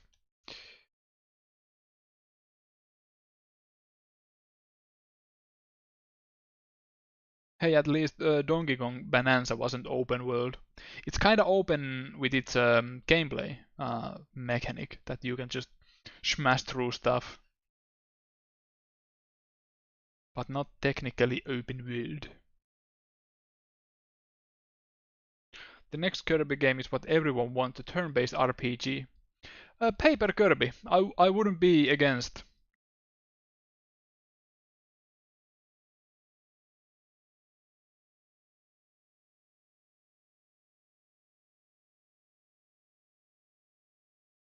I think it would even work. Just make it good. That's right. Make good games and people will like it. Don't make them $80 either. People will like that too.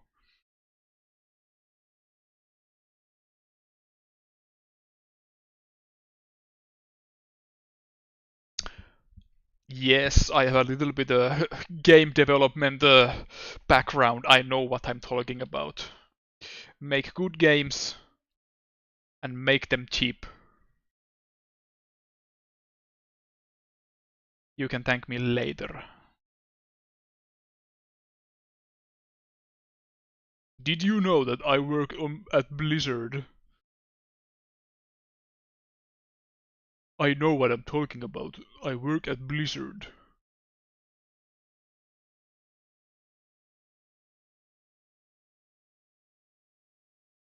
I have never worked at Blizzard. That was a joke. That was a current thing.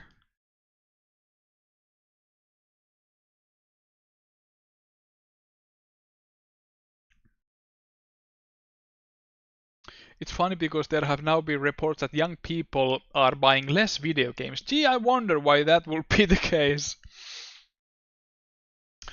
Would it have to do anything about the fact that nobody has money and games are more expensive? Couldn't be that.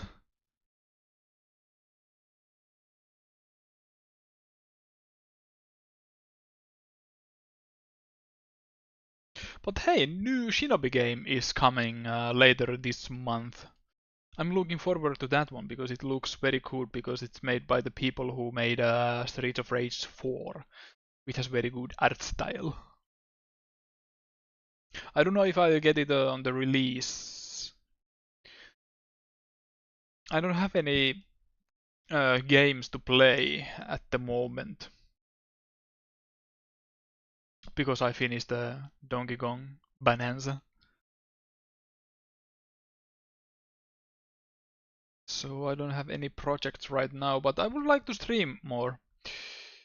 I have some ideas for the English streams and on the Finnish streams as well.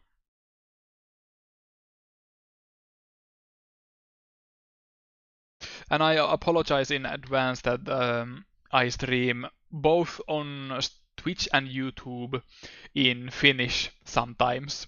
But I usually make on YouTube I make the notification that there's a Finnish flag in the title. Even though when I look at the names in the YouTube chat and Twitch chat, I think there's like more Finnish names than English, or uh, other than Finnish.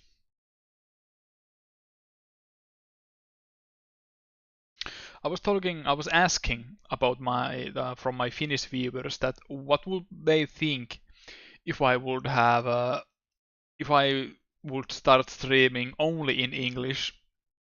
And most people were like indifferent, but they would be slightly disappointed. And I understand that.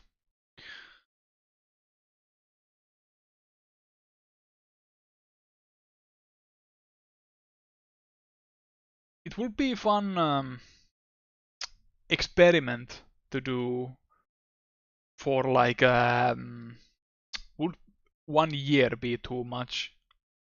Like a half a year when I stream only in English and see how that will go.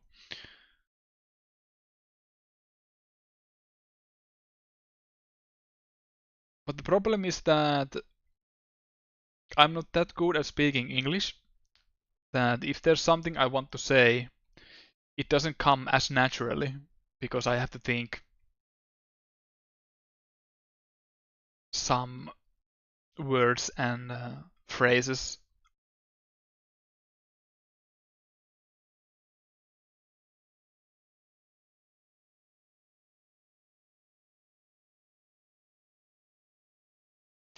Make an English channel and Finnish channel. Nah, the idea has crossed my mind, but that's too much hassle. Originally, the YouTube was going to be for the English streams only, and it has kind of stayed that way. But I sometimes I stream the Finnish streams there as well. But it's mostly for the English streams.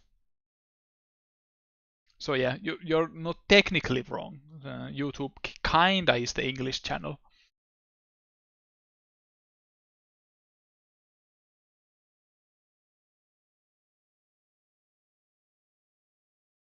So yeah, it's a little bit confusing for the viewers, and I apologize for that.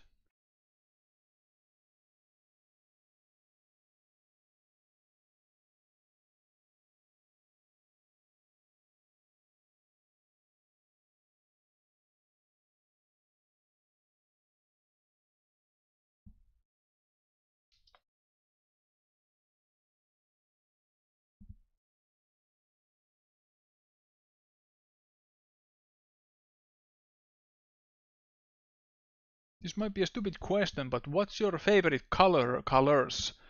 Don't know if you're mentioned before. As an artist, I really can't pick just one favorite color. That would be unfair to all the other colors. but uh, diplomatic answer is that I like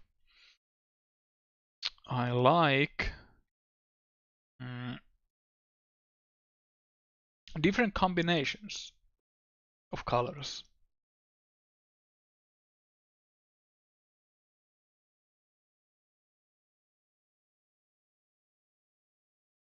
Like most exit the dragon characters are following the yellow, red, black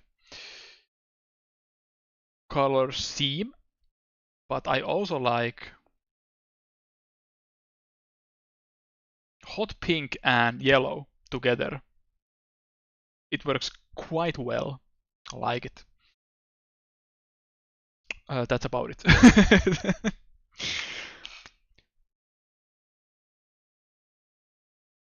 Different hues of red. Like if I look at my own wardrobe, the with the reds, I mean blacks and white, red is the most common accent color in my clothing. So yeah, probably red would be the most common favorite color. Make it easy. Think how you can only use that specific color to draw for the rest of your life.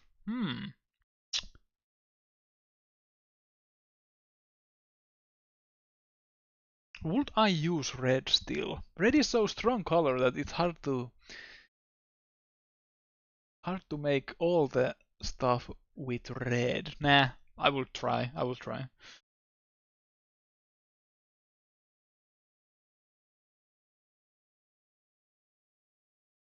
In fact, when you look at my icon on either Tumblr or Twitter, the icon is in hot pink and yellow. So yeah, it shows my favorite color combination.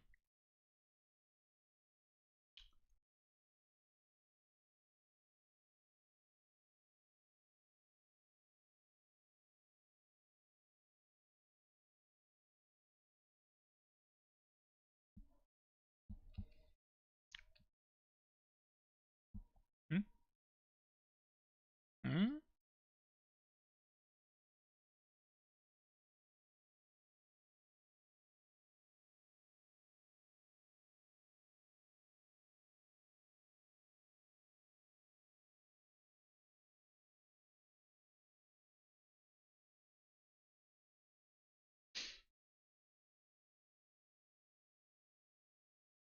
Like one of the coolest things is that the European version of Beautiful Joe for the GameCube has two different cover arts, hot pink and yellow.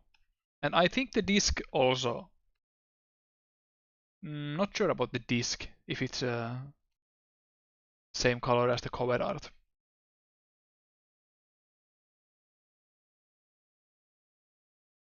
Why is this woman throwing sand in their eyes?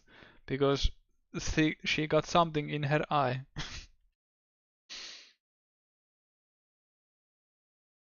Excited for Okami 2. I can say for sure when I see that it actually exists. For now, it's just that yes, yes, Okami 2 is real. So yeah, I'm not that excited because they haven't shown anything about it. The one teaser trailer doesn't really show.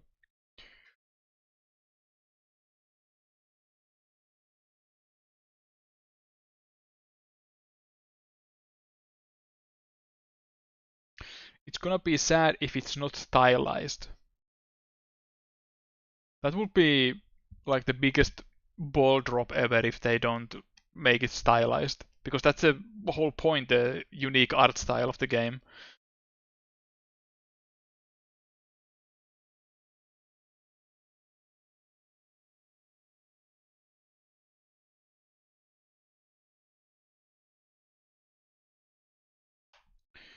Game exists, yay, but yeah, need meat. It's like new Netflix show. Doesn't matter if it isn't finished because they could axe it at any time. Yeah.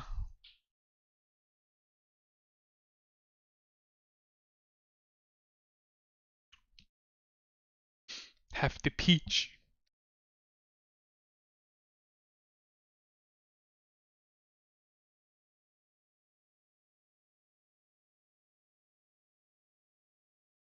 Unreal Engine Nintendo hire this man Okami 2 coming. Please God, no.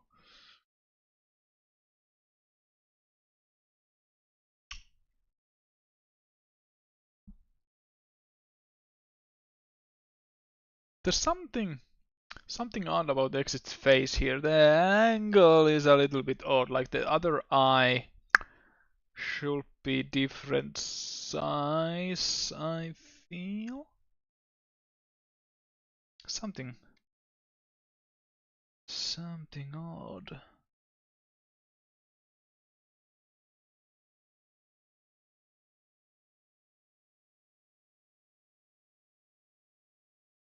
She looks kind of mature here.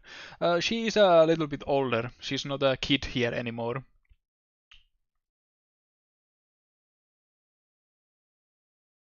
Because this comic takes place a little bit before the potential game's story would begin. So Exit is like it doesn't really show in the art, but like 20 years old. But hey, Exodus is like over 100, and she looks like this. So dragons are weird. Dragon people age differently. Head tilted, but eyes too straight for head tilt. Yeah, something. I'll check it out myself later because I usually don't like to do these types of fixes on stream because it's kind of embarrassing.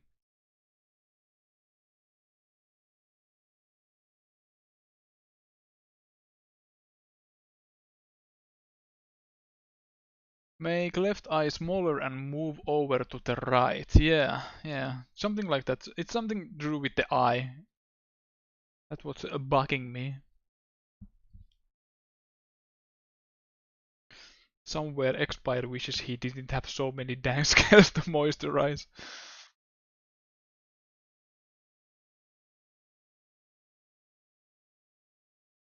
Yeah, I don't really know about the typical age span of the dragon people. Like 500 sounds like too much. That's half a millennia. That's a little bit too much. So I think like 300 would be the absolute top. There can be some legendary units that are like 500, but they are just so old that they are basically not moving, just stationary old people.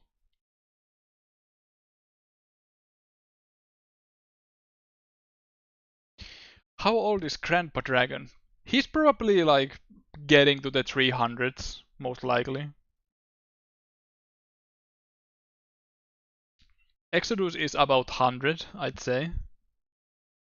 And Exit is just a little baby 20 years old.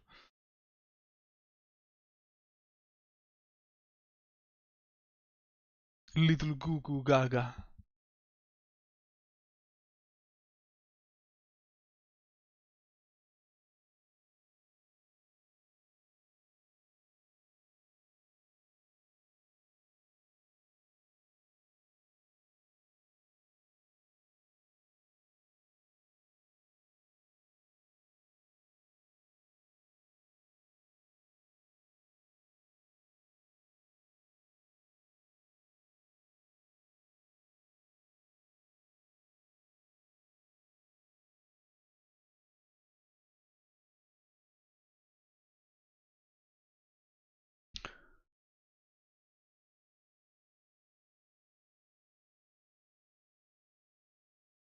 What else fun events has happened in my life lately? Not that much. The heat has been so much that I haven't been doing much. I've been spending time outside.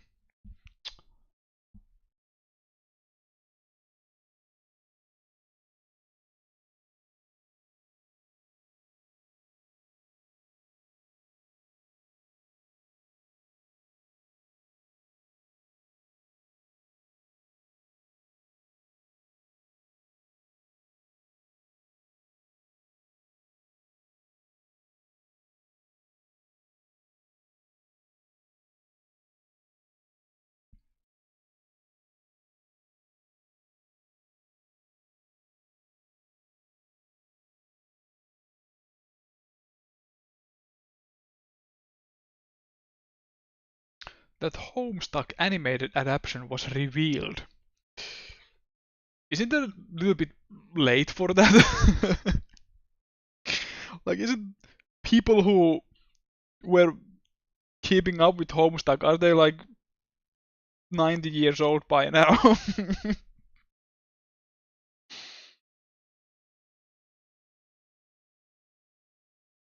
They have their own little Homestucklets nowadays.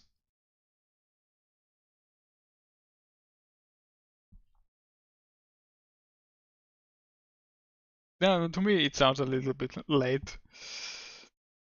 But best of luck to that project.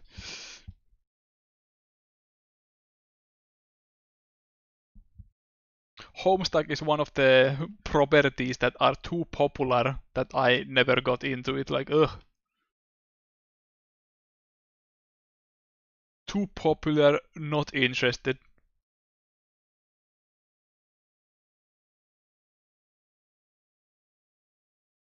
Now, if you'll excuse me, I'll go play these fucking obscure Japanese PlayStation 2 games. Did you ever get into Homestar Runner, by the way? Nope. I have seen some things of it when I was younger, but in my experience, it was just a dude on a computer talking funny, and this is not funny. I don't get it.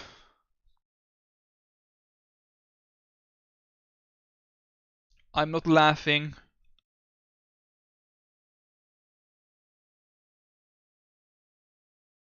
Now, if you will excuse me, I'll go watch some stupid Flash animations. Salad finger. Now that's funny. Now that's comedy. He said the line. He said the rusty spoon.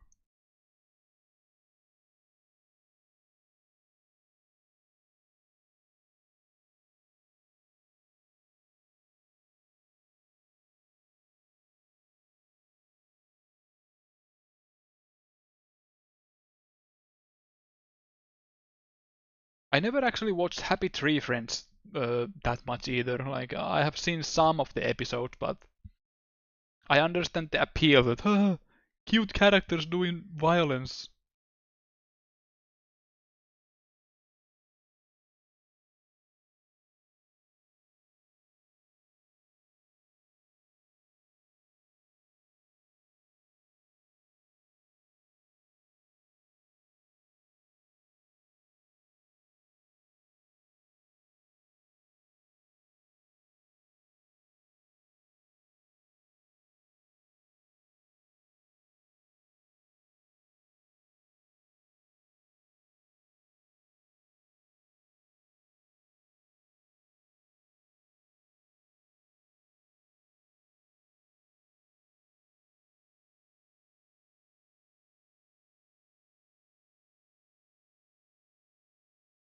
What did Exit realize here?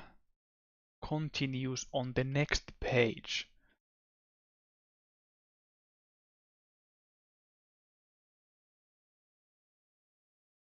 She's so smart.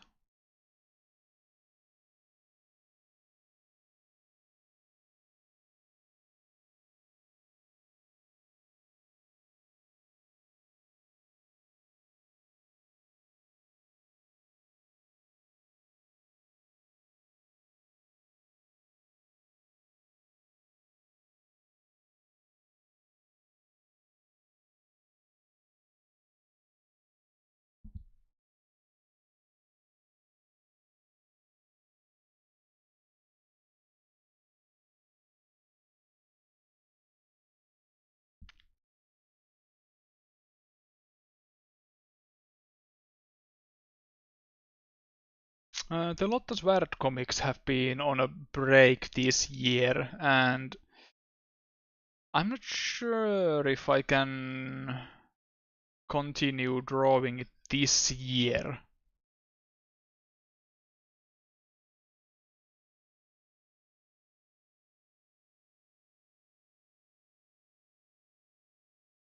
I'm a little bit nervous about the next chapter too, because the next chapter is going to be very different from the all the others.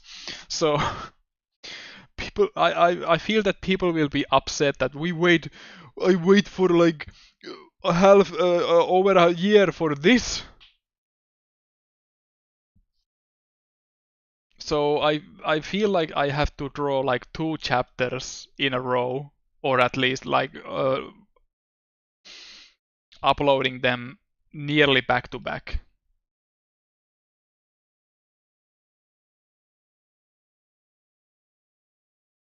But that's a thing for the other time then. But yeah, I have some ideas. I'd like to at least finish the Winter War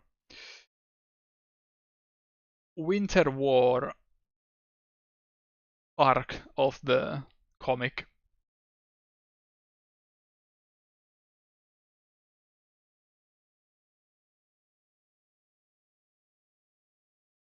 And hello, Heldenglage. Hide for Lotta, skateboard adventures, major character death ahead.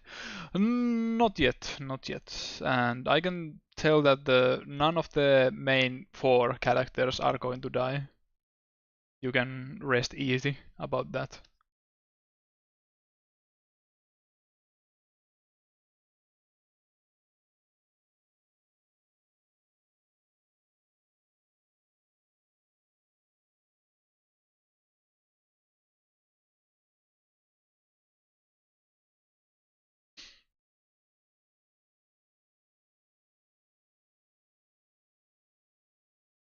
It would be nice to get back into the Lotta group by drawing some of the shorter comics I have been writing ideas in my ever expansive file on my desktop.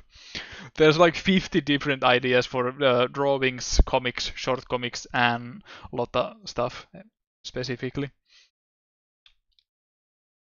I get overwhelmed just looking at the list. What to do today? I don't want to do any of these.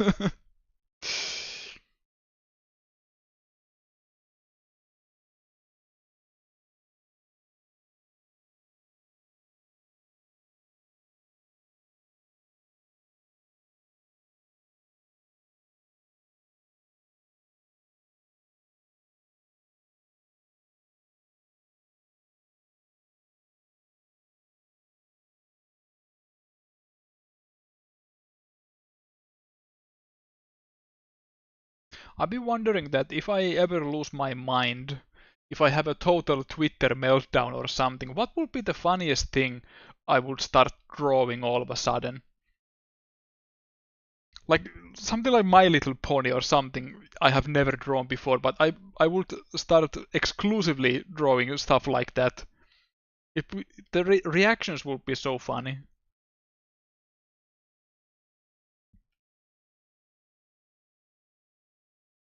Or changing the art style completely.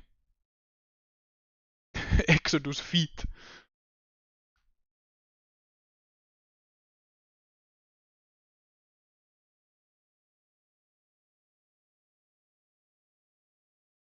Labubu clearly. Warhammer. Rally cars.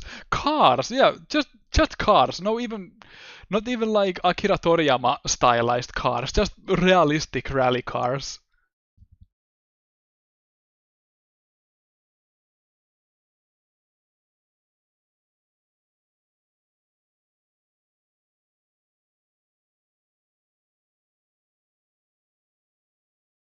But there are some fan comics about Labubu. That's a nightmarish scenario that I would draw something as a joke, and then the official party, who's like rights holder or something, would would suggest collaboration of some sort. And I'm like, it was a joke! It was a joke, please!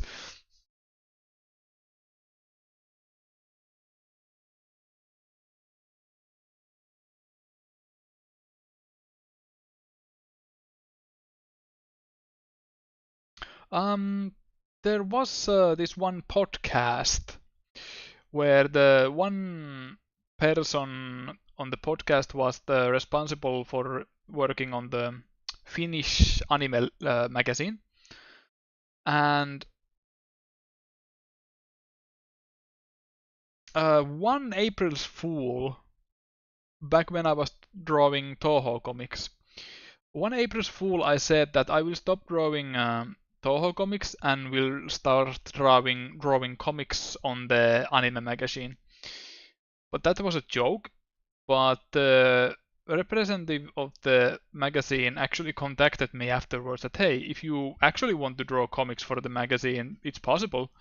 But I got so nervous about drawing any official stuff that I just declined, kindly refused the offer. But I didn't even remember that until they brought it up in podcast where people were talking about the Lotta Svärd comic briefly. That was kind of interesting.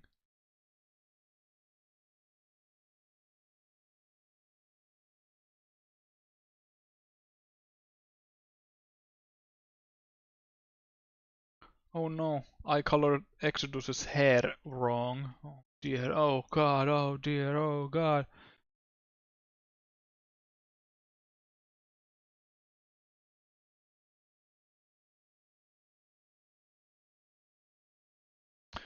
That will be the next GRM. I'm working on it. It's coming soon. Just keep waiting for another 10 years.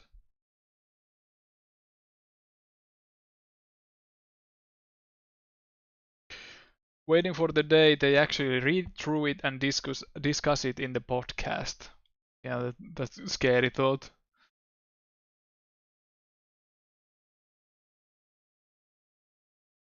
If it ever happens. They played with the idea, but we'll see, we'll see. Perhaps I have to actually finish the Winter War arc before they have anything to say about it.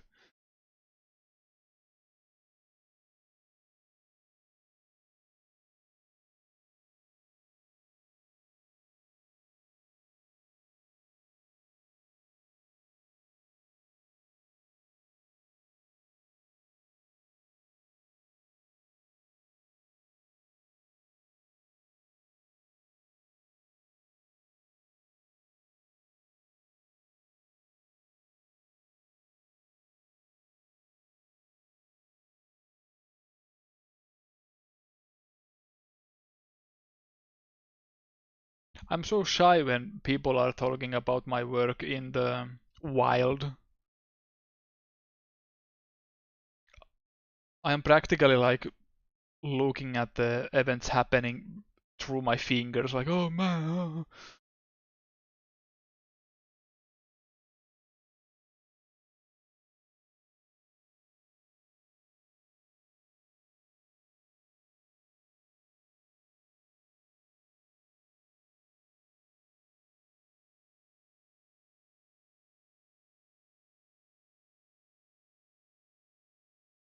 What if they say something mean about it? Oh no. My weak artist heart can't take criticism. God, the characters are lame. I'm a loser. I wish I was dead.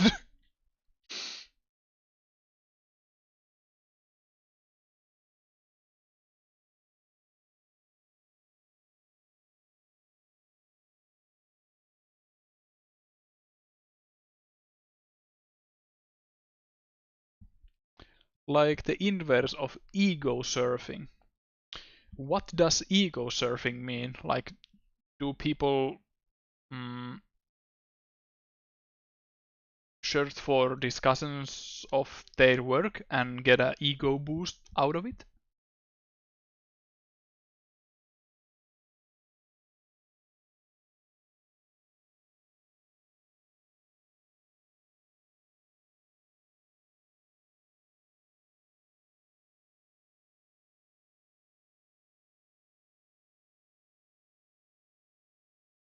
You look up what people are saying about your work online. Mm. I usually stumble about that kind of stuff by accident.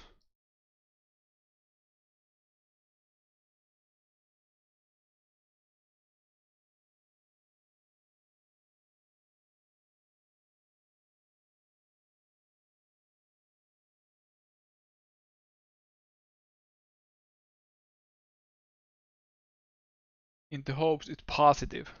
Yeah, that doesn't always happen.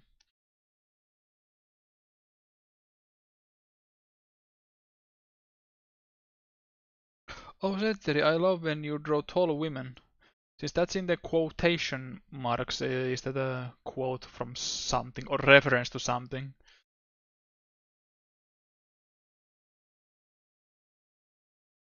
But thank you, I love myself too. Or do I?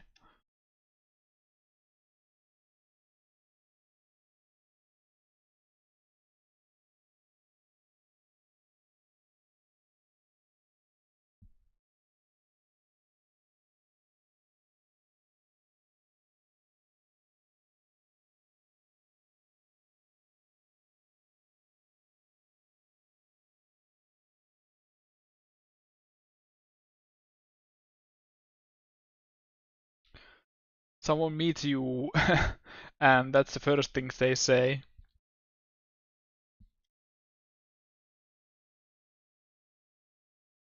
Not an impossible scenario because I draw lots of things, so it's always a gamble. What is the thing they know me for?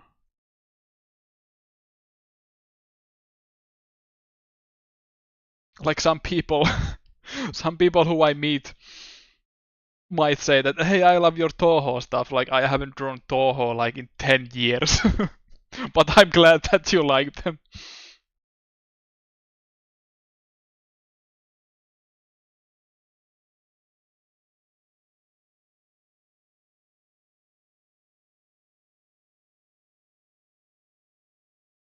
Will you draw more, please, kind sir? Haha, I get it. The joke is that I have low self-esteem. I'm working on it.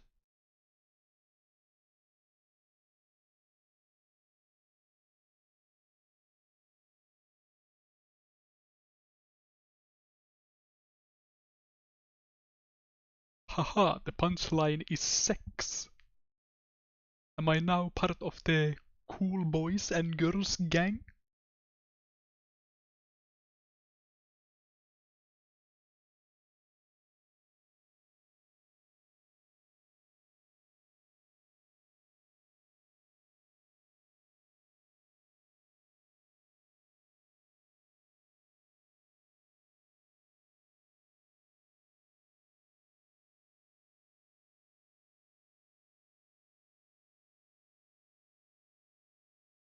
I say that, but I still enjoy the Joel's Sex in Minecraft album. It's very funny.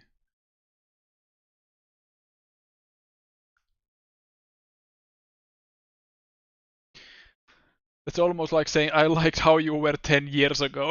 Yeah, it kinda is like I have moved on, why haven't you?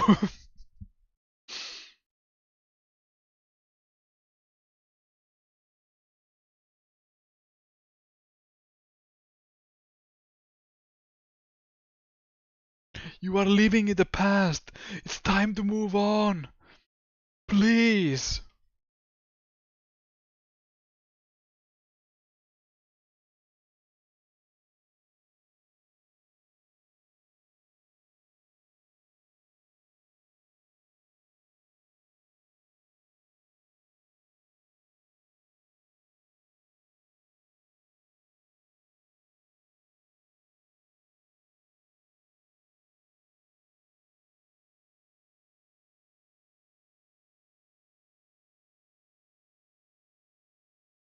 But yeah, lately I've been kind of lazy about drawing. I should get back to the grind, but like I said on Twitter, that beginning is always the hardest. No matter how many times I have gone through the same thing, beginning is always the hardest, but when you start drawing for comics example, one page usually becomes 2 pages and so on. So just gotta get working on it.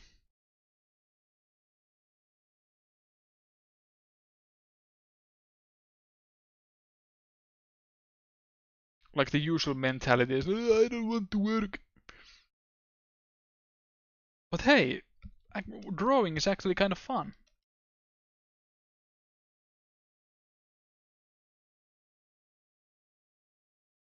Especially when it pays you money.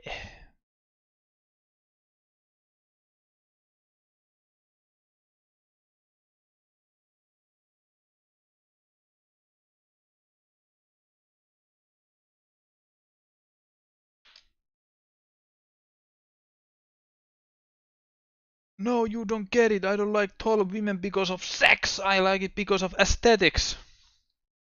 That's kinda true.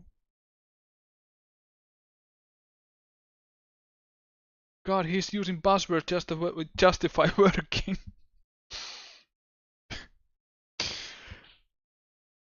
Gentlemen, he used the fun word.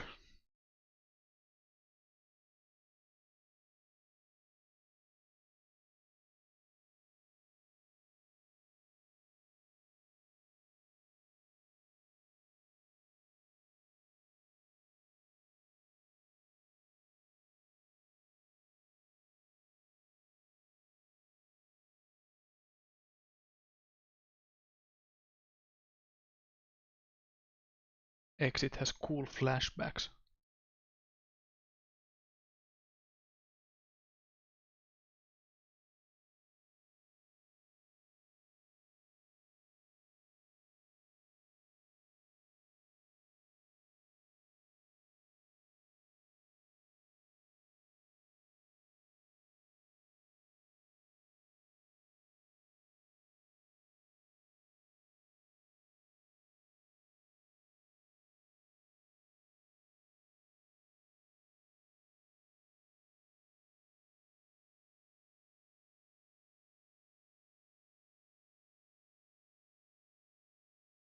¿Por qué no lo dos? I don't speak Spanish.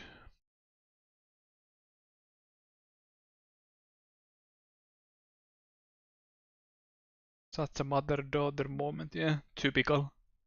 Typical.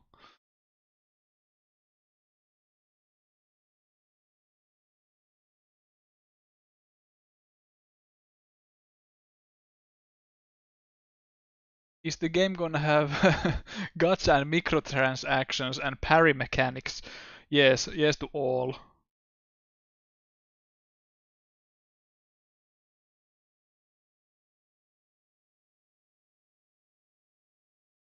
I don't mind parry mechanics, but they really have become a thing nowadays, haven't they? But it's a satisfying thing to parry an attack in a video.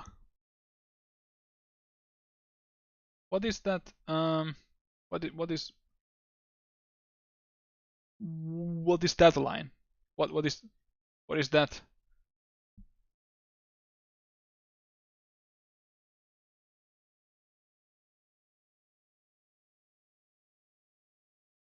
Now it's more like it.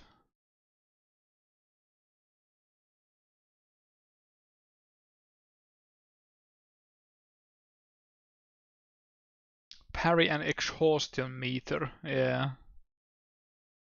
I, I really liked in Sekiro. In Sekiro, the parry mechanic, because the whole combat is built on that, is really satisfying. I thought it was cool, and I still do, but had no idea it has become common enough to be associated with its own slop term. Well, anything is slop nowadays, so it doesn't really mean anything. Friend slop. I have fatigue meter fatigue.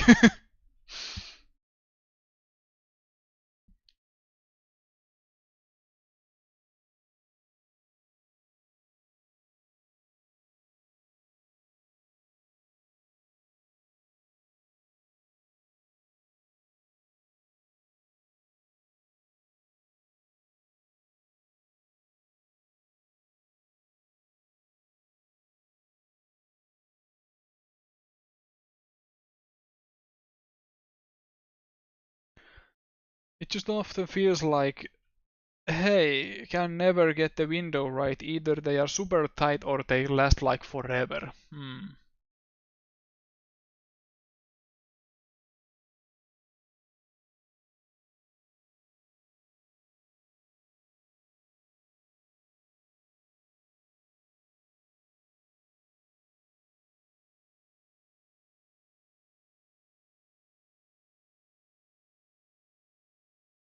Yeah, and depending on the game, it would be nice if the whole combat doesn't just feel like baiting the enemy into doing a specific attack which you will then parry.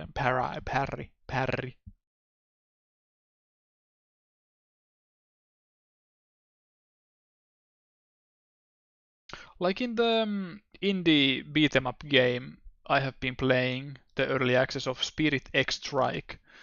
Um, Most of the boss fights in that game are just waiting for them to flash red so you can counter attack them. So that isn't that fun. It looks kinda cool, but in the longer run, I was it was updated again, and it is such a nice little thing that the developer has fixed all the issues I had with the game. They have now all been fixed, so good for them. I don't know if they have read all the reviews the game has gotten, but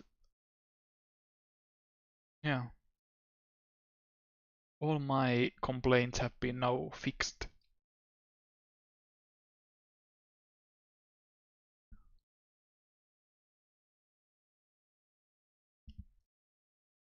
Is there also gonna be confusing lore in the game that people are gonna need a YouTube video to understand? No, no.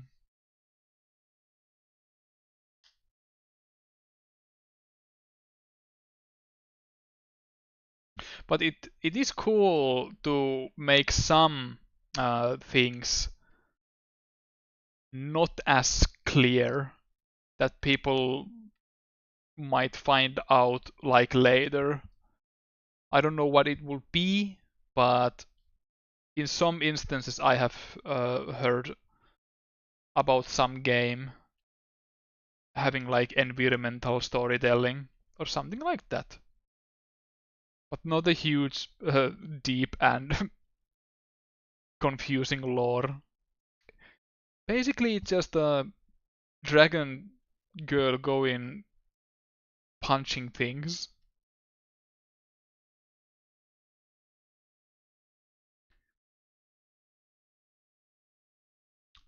I also feel like, especially in Final Fantasy games, stagger systems have gotten a little stale. Yeah, yeah, I can understand that you pressure the enemy to a certain point when they just shut down. Oh, too much pressure. I can't take it anymore. Oof. I need to get a little break. Gah. Hold on a moment, dear heroes. I need to sit down on this bench to catch my breath. Some people get irrationally angry when you mention deep lore. Well, my complaint about deep lore is in animation. With stuff like Amazing Digital Circus and the newest Gaslight District, they have some deep lore behind the scenes, and I don't really enjoy that. Like, games are fine, but in animations it gets kind of confusing for me. Like, animations don't really need deep lore, in my opinion, especially indie animations. But I'm not in the industry. Does that bring more viewers or something? I don't know. Can Exit beat Goku? No, probably not. Probably not. She's not that strong.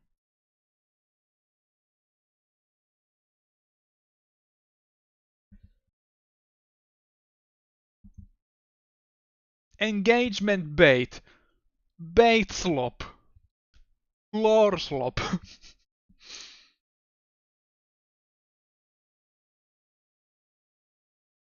Under pressure, passing down on me, pressing buttons.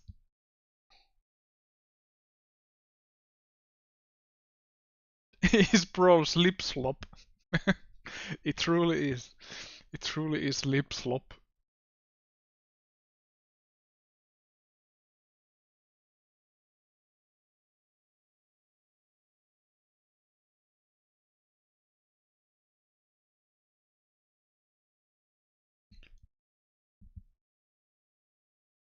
How do I color the flashback?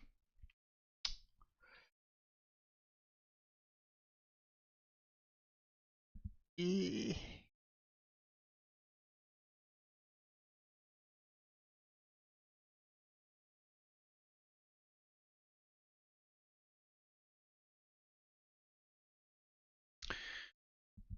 Speaking of slop, how do you deal with the ongoing AI apocalypse? I find it extremely depressing to even think about.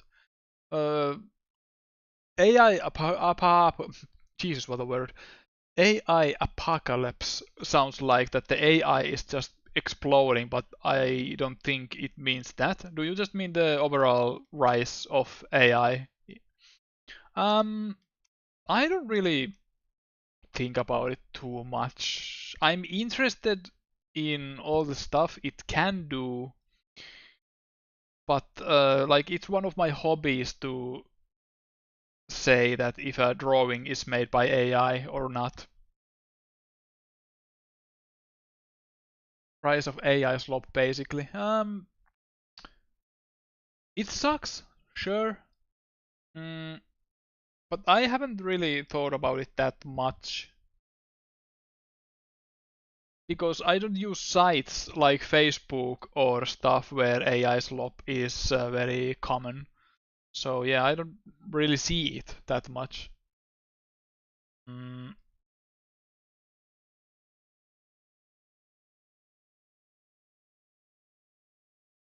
recently I saw jewelry shop in Finland or site in Finland, and my warning signs were going off because the photos of the people were looking kind of uncanny. Like they didn't look like real people. So I suspected that some AI magic is used here, and it was. The actual shop was in China or something, and it's a common thing nowadays to mask certain shops as Finnish, so dumb people will buy anything they sell. So that was my first instance of finding a site like that, and I was interested in checking how it works.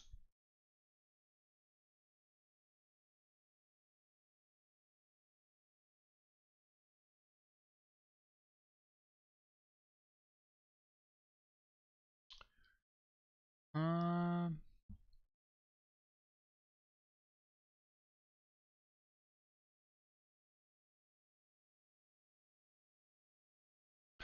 but yeah, I wouldn't be too depressed about it because it hasn't really affected me personally. A little bit, sure, yeah, but it has changed my view on art in general. That what can I do, what AI cannot. I was actually interviewed in a Finnish PC magazine or a news outlet about how AI has affected me personally and my thoughts about AI in general. It's behind a paywall, so I can't link it.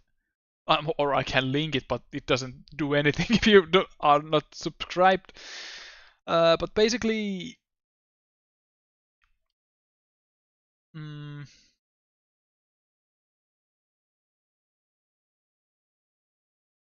basically, the questions were like, how has it affected my business, like as a commission artist? Not as much.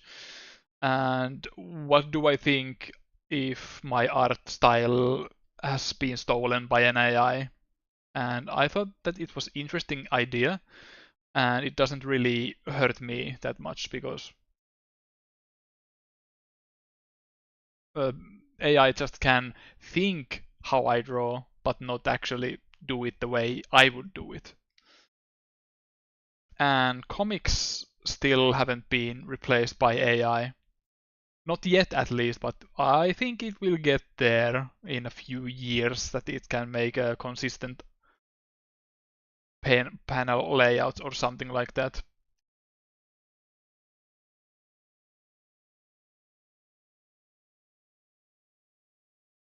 That's a gist of my beliefs and standards about AI art.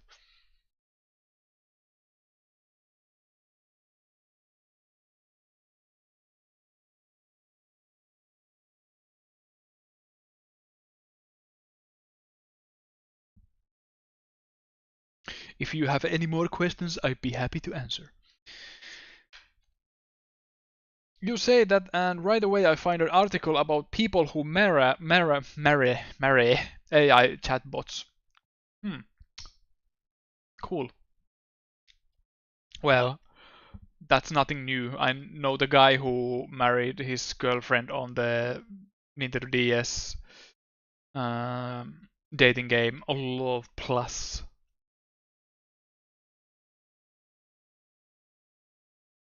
And the guy who married Hatsune Miku. That's nothing new.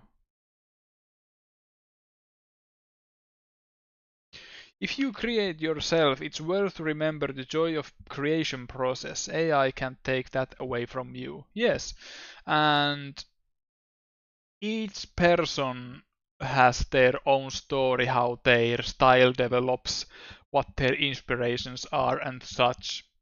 So each artist and creator can only make the things the way they can do. No robot or AI can take that from you.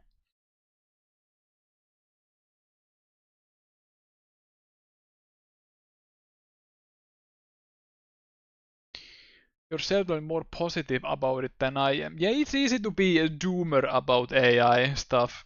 I more worry about the energy consumption of the generative AI. Energy consumption and the affection, how it affects the natural resources, because it's basically useless crap you can do. Like image generation, it doesn't help anyone that much, really. You just type words and say Will Smith eat spaghetti. It doesn't really do anything other than use copious amount of energy.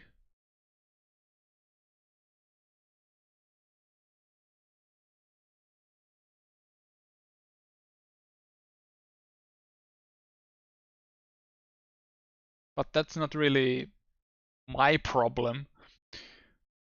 It's whoever like regulates this stuff will probably have to be say something about it. I guess I'm thinking about it more broadly, like how some people might not even start drawing anymore and discover the joy of art. Yeah, I can understand that if you are beginning artist and see that AI can just produce image. So yeah, I don't really,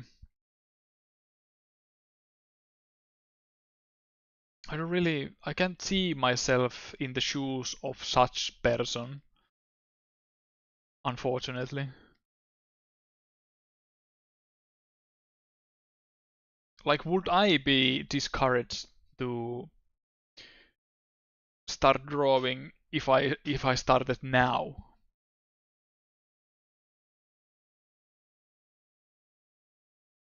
Like, would I be curious to find my own style? Hard to put in the thought process. Does the guy who married Hatsune meet her parent company? Probably, probably not. Probably not. So is it even a real marriage? Fake marriage.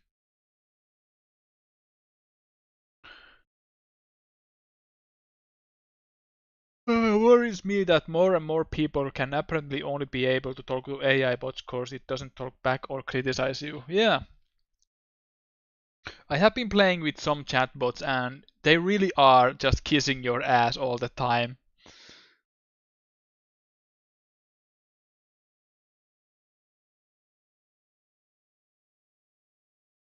And people who are not mentally stable are talking to AI chatbots who are always agree with them. Like I was talking about this on my Finnish stream, that people who have like conspiracy theories talk with AI, and the AI is like, yes, you are correct. This is true. You are very smart. It just feeds to their delusions, and that's not a very good look for anyone.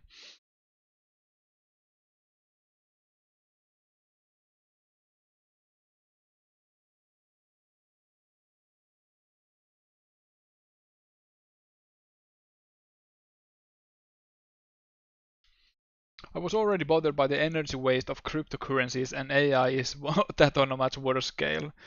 Can't even do a Google search without burning down the rainforest. Yeah, yeah, it's unfortunate that how much energy, like just using a computer, but it's not our problem really. Like the carbon footprint.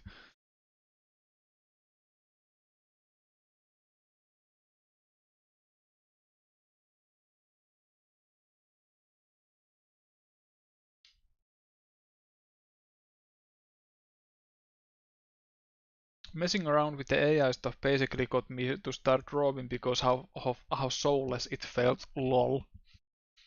I dabbled a bit with the Gen Art AI early on, but felt like I could bash my head trying to get what I envisioned or just learn to draw and get what I want and work on my skills.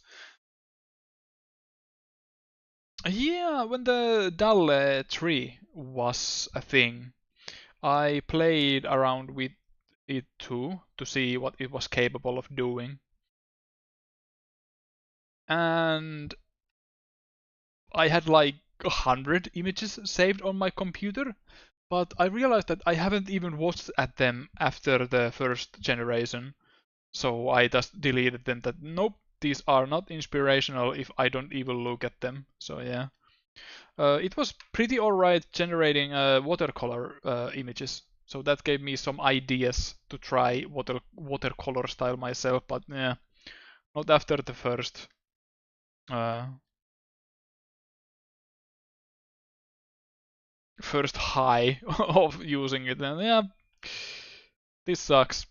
Not inspirational. I'd rather take inspiration from real people.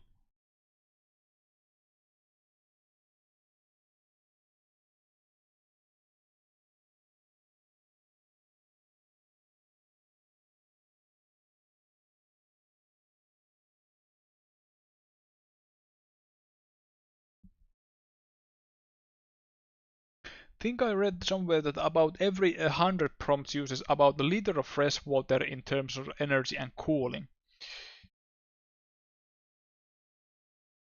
Every 100 prompts. That's not. Hmm. That's not that much.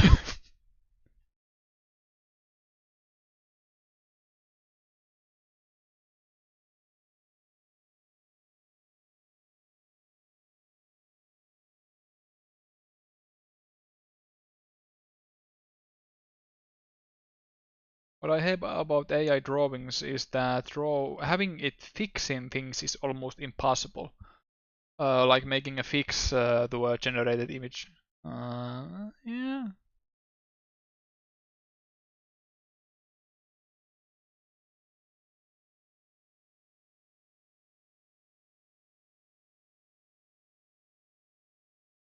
depends on the model and stuff.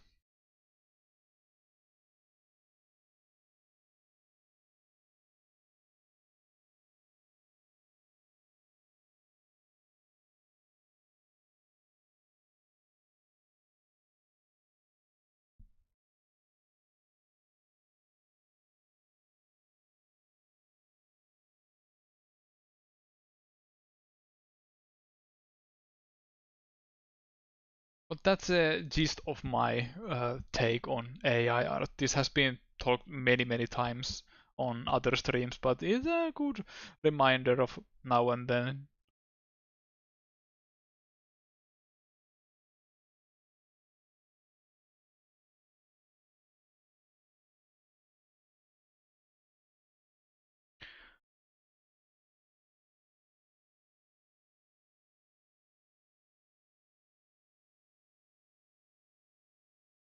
Like I feel that the AI would be a good tool, but not relying it on entirely isn't that great idea. I enjoy when companies use AI art in their marketing and people bully them on social media. I enjoy reading those. There were some Finnish companies like electric companies and crypto companies advertising on Twitter with AI generated images, and people are just ripping their ass, torn apart on the comments, and I enjoy it.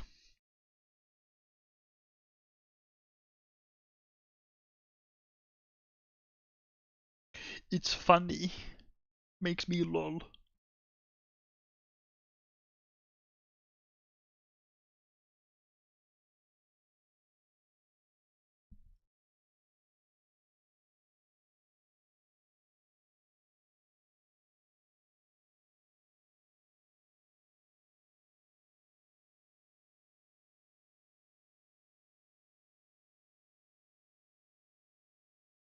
I don't feel this stuff is sustainable and is just competent enough to impress the uh, board members.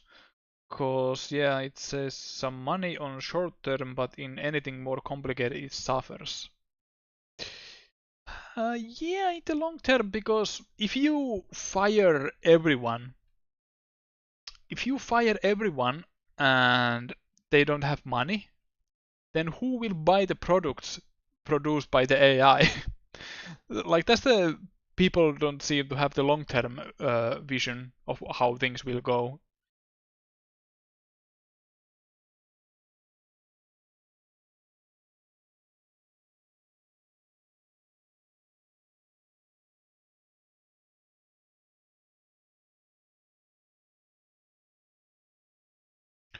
Will entertainment just be rich people thing in the future, and we will watch anime from the 90s? Doesn't sound that bad. There are lots of anime from the 90s I haven't seen.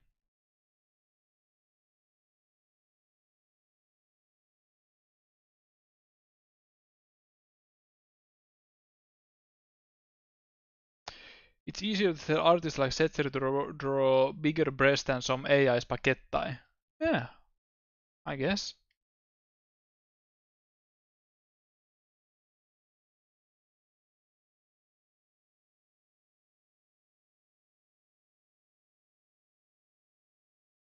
I haven't gotten that request as many times as people say that when you draw big bobos and the client is like, I don't like it, make them bigger.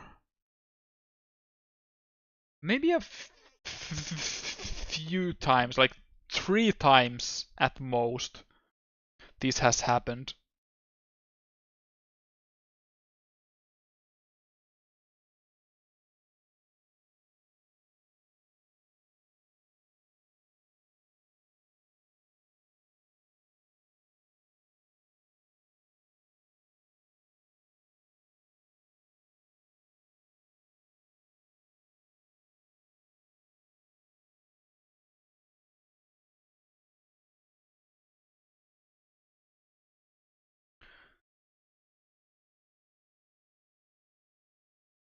Also a future where we watch anime from the 90s, bring it on the AI then.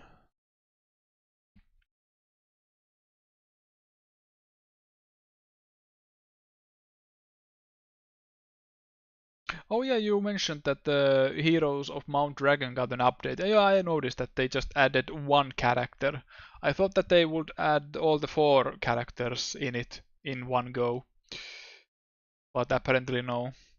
Does he even have a story, or is it just a one character? Because that's kind of boring.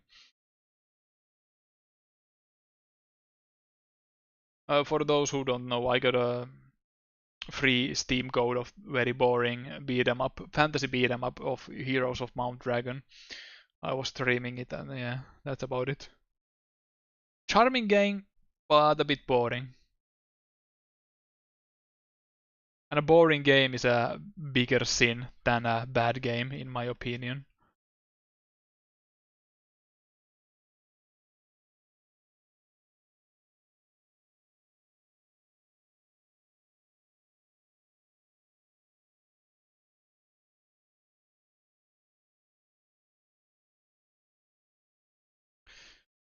I feel most entertainment these days is about as discardable and single time use these days. Yeah, that's the effect of social media where everything goes so fast. Um, when you draw a picture and upload it, people might not even remember it the next day. No, yeah, that's a thing. That's a thing for sure.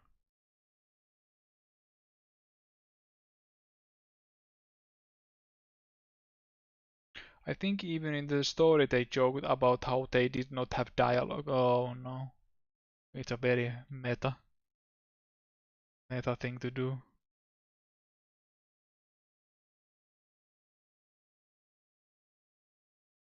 Haha, here's this new character. He doesn't have a story because the writer forgot to write the story. Haha.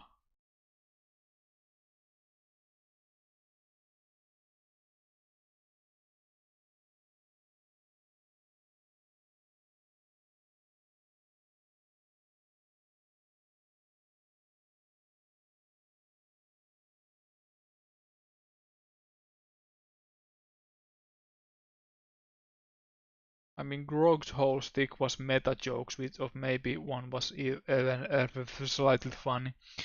Yeah, the dialogue got or the story, or the text, or the writing got a few chuckles out of me, but usually, usually in things not intended.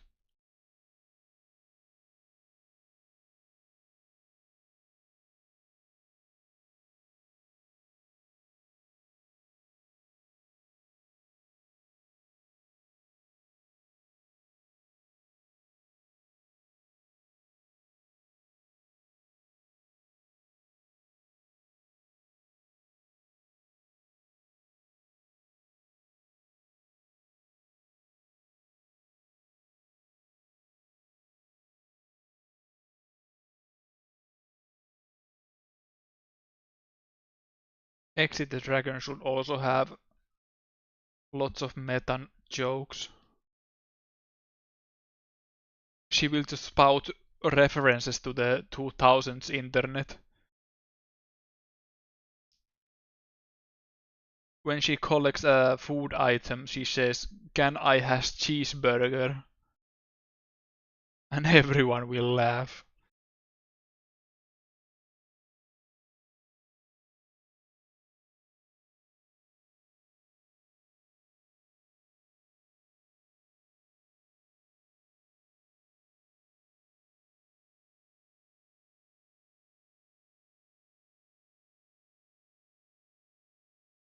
Funniest game in the making.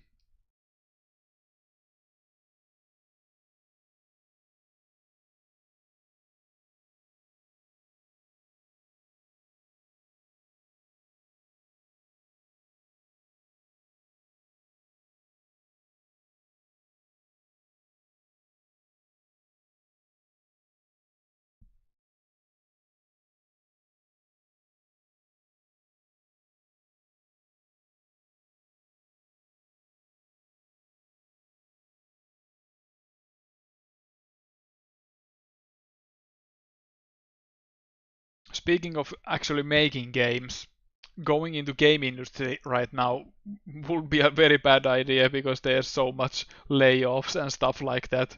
So I think it's all right just a daydream and make a what if video games rather than actually making them. So I'm fine. I'm fine. Like, I mean, bigger companies like indies are doing all right, I guess.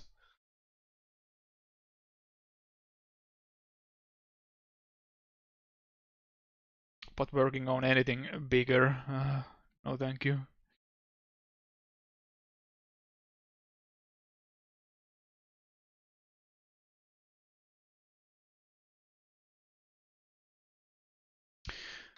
Speaking of video games, the game I made character art for, the Bad Janitor, is coming out later this month, I believe. I talked with the game dev, and he said that the launch party is this month, probably.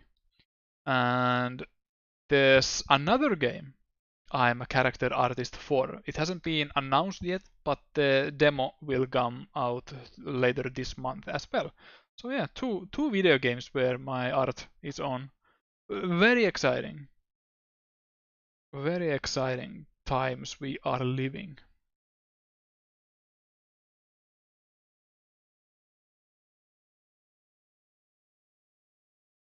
That's Super Sugoi, yeah, the other game. Not to sell the Bad Janitor for short or anything, but the other game is pretty interesting. I have played it myself. Uh, Feels pretty good.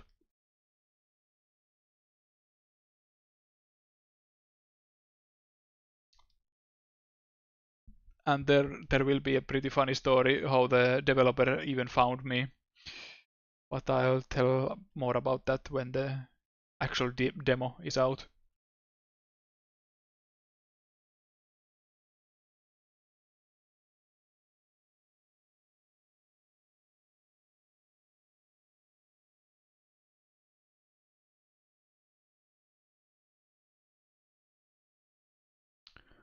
So yeah, if you like video games and if you like my art, you are in luck because now those two are combined. Oh,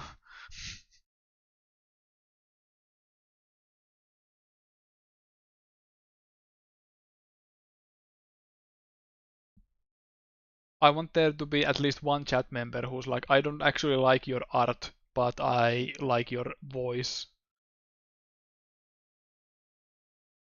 Um, when Exit has these circular eyes, should she have these eyelashes? I think she should. Probably. Yeah, yeah, yeah.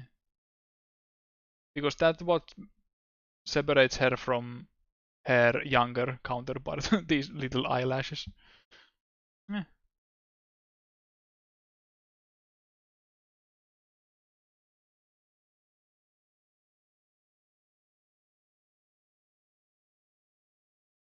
Makes her look a little bit older.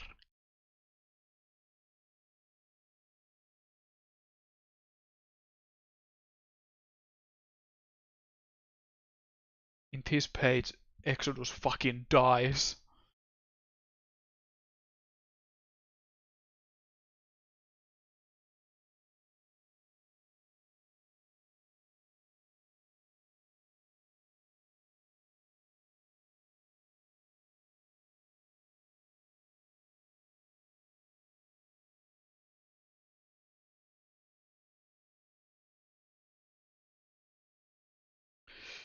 You gonna do add eyeshadow to flashback Exodus?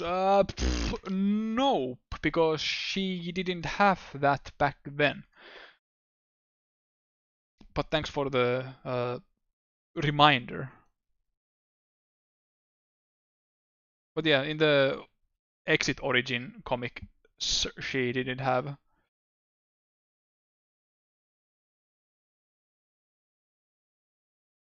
the red eyeshadows. It's her little bit older rendition when she has those.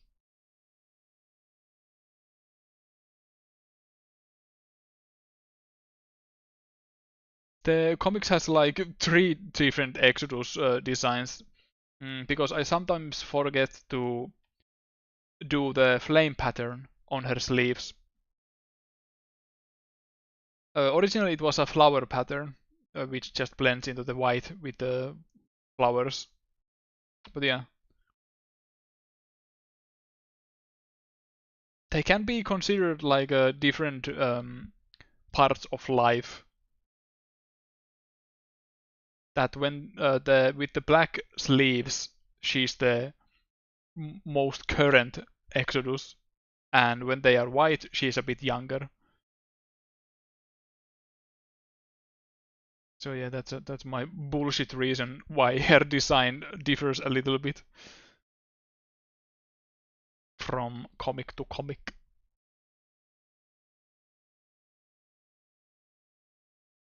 Such a hard design to draw.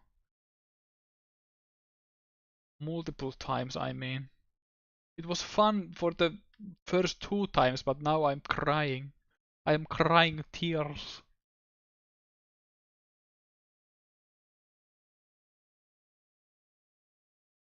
When you design characters for comics, please don't do too many details because you will regret. Simplify, streamline the designs.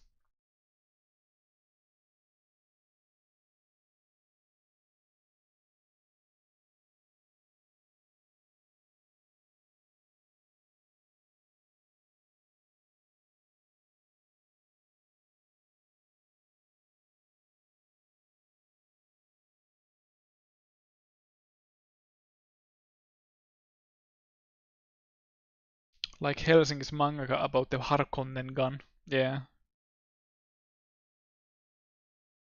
Love all those fancy details of Granblue and Final Fantasy XIV, but then thinking of ever using them again. Yeah, yeah. Uh, Sometimes people make the most of it when they know that the character sprite or something is just for one time.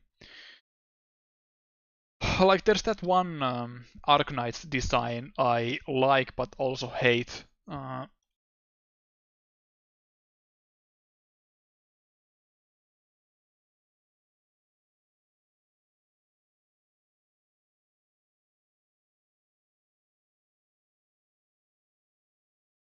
What's the Brö elephant for a moment? This is a black background, but yeah. Like imagine having to draw this character a second time. The design itself isn't that complicated, but the fucking bow and the arrows, there's so much.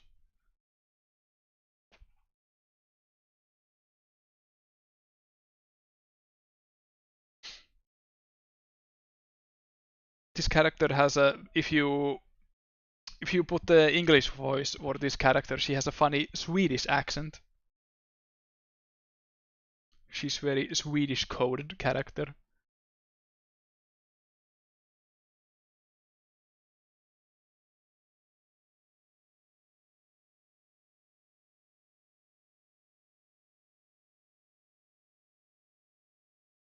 And this is why I feel there is no Genshin anime yet.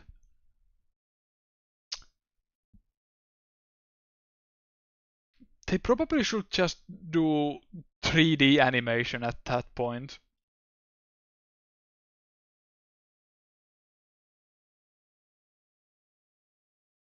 Use the same models from the game.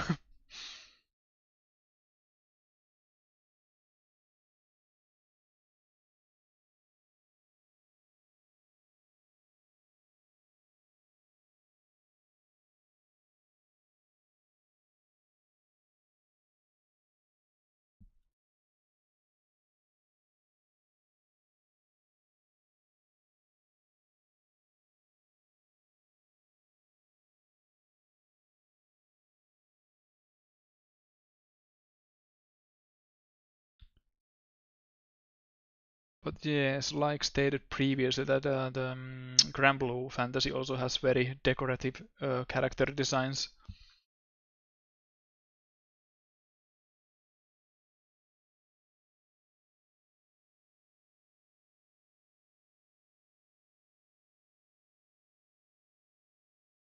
And no, I still haven't played.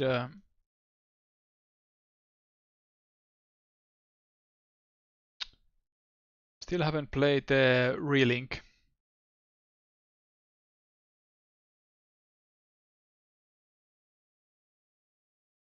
I have bought it from sale, but not yet played.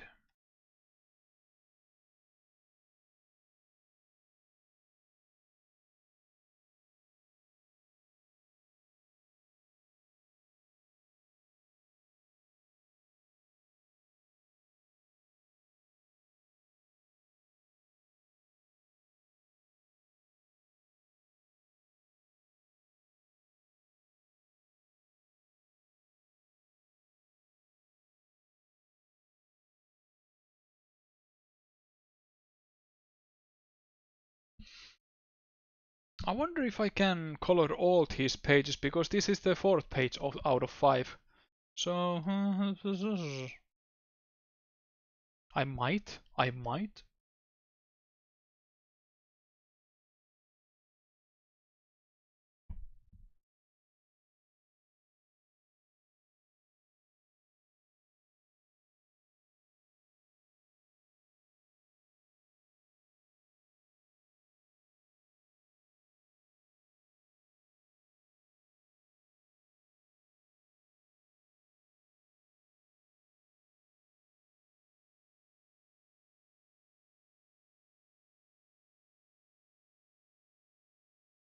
Please don't be too confused if when I upload these and the color scheme might look entirely different, because I might do some post color corrections, like entirely new filters or something.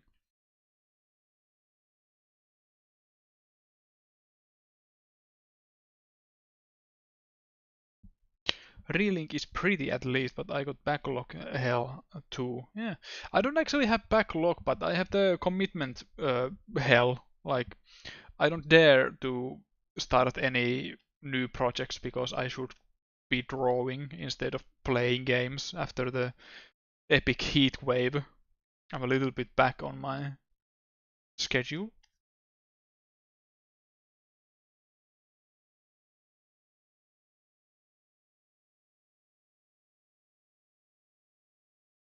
Because drawing is how I make most of my money income, so I can't get money if I don't draw. Haha, nervous laughter.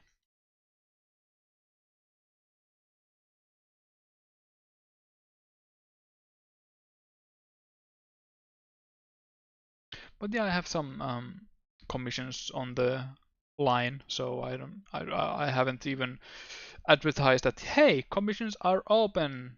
I just updated the bio in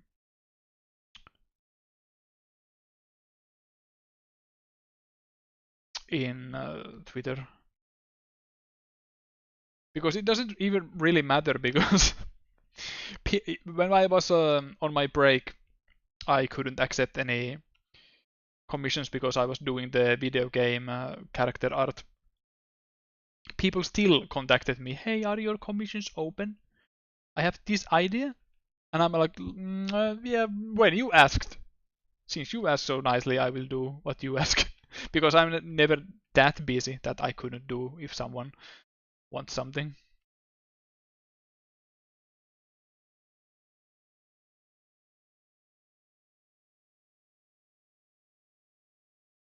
My birthday is coming and I'd really like you to draw this.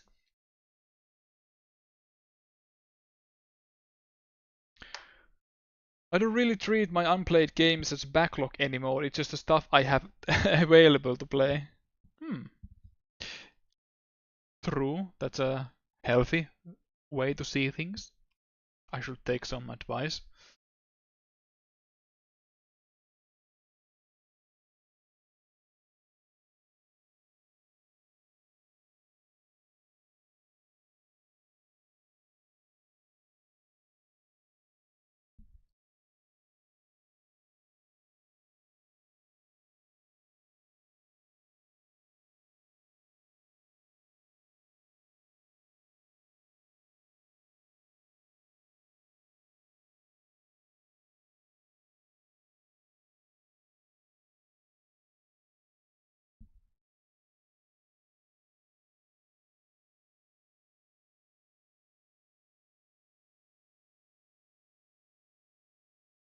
The only games I probably will play from now on will be on the streams, but not on my own time. Because streams aren't my own time. They're business hours.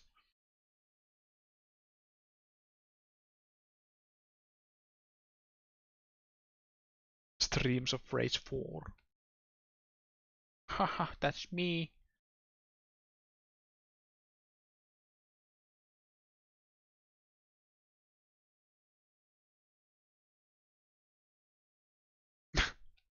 I felt like a total dork because "that's me" is a quote from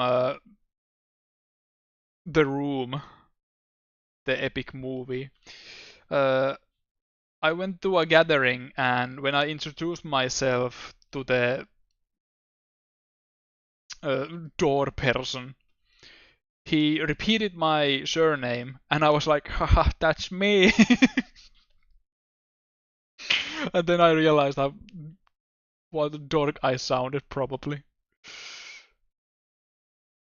Haha, what a story sets. Anyway, how's your sex life?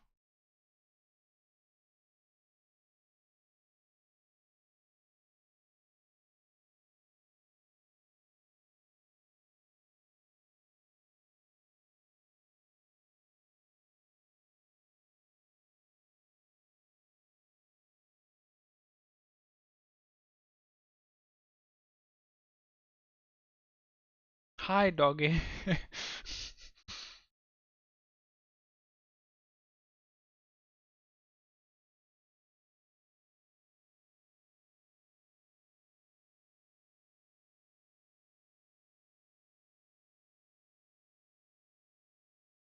How would the movie change if the only difference was that the dog answers? Hi, doggy. Thank you. And that would be the only change. Would people question it that, hey, did that dog always talk?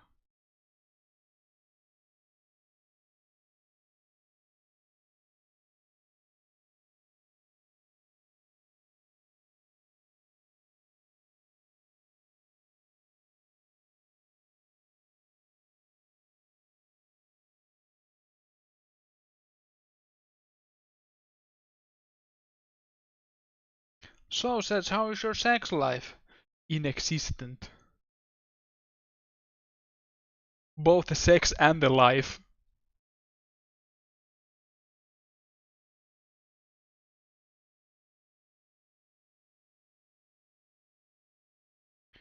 Hey, when's the art I commissioned it going to be finished? In a few minutes, bitch.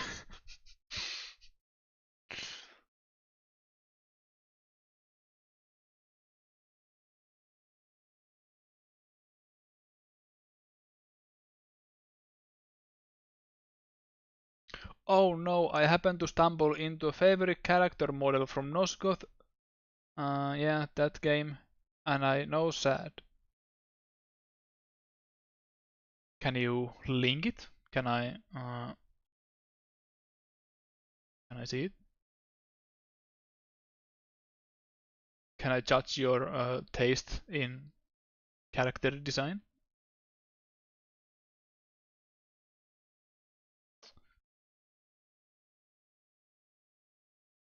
Your taste in character design is different. We're different. You're such a weirdo. Get some good taste.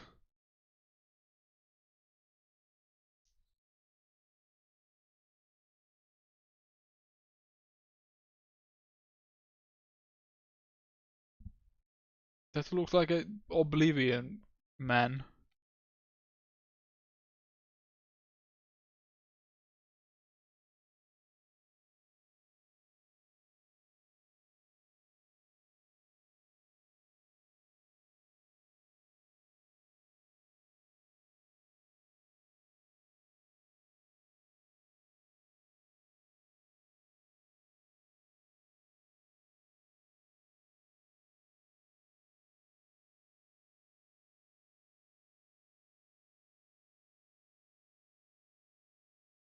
Actually, I'm getting a little bit hungry, so this might be the last page. I don't want to rush.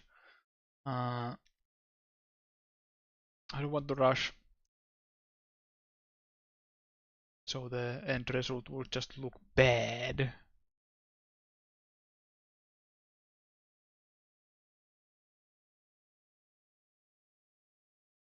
But not yet, not yet. Don't go anywhere. Stay. Stop.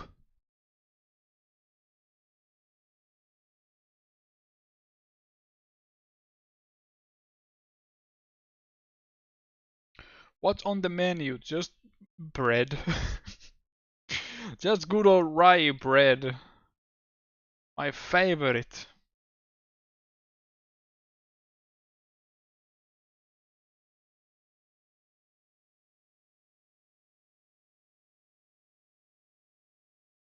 And if I feel frisky, maybe a banana.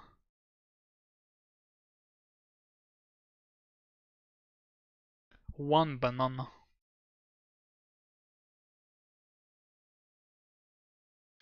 Do I have any more coffee? Oh, almost half a cup. Mm.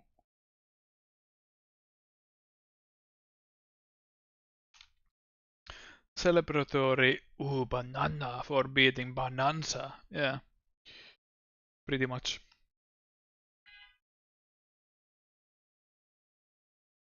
There will be speech bubble like this, but I'll probably just color something here. No one will ever know.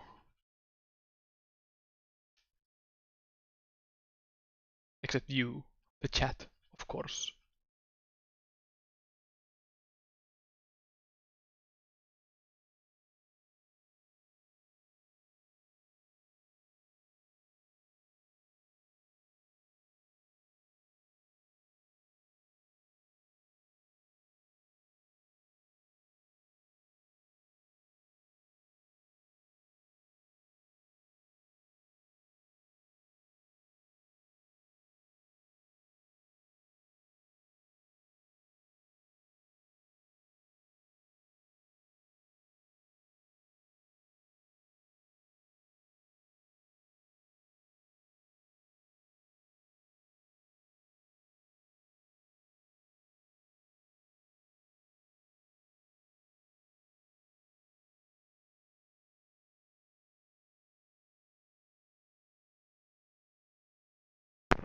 Oh, excuse me.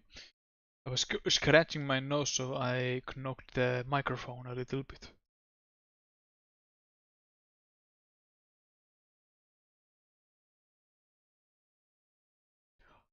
No, we will never forgive you, Mr. Cheese Streamer.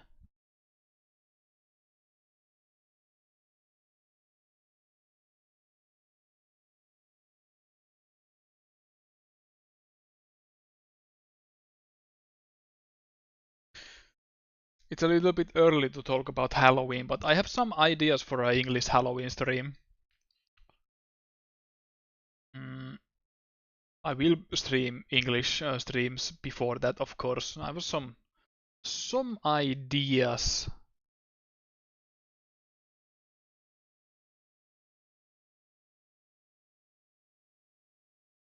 Put the make up.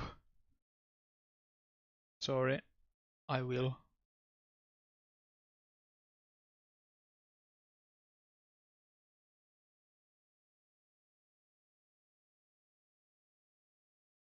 That thing must be heavy if it hurts the Great Exodus. Well, if just unsuspectingly hits you in the cheek, then sure.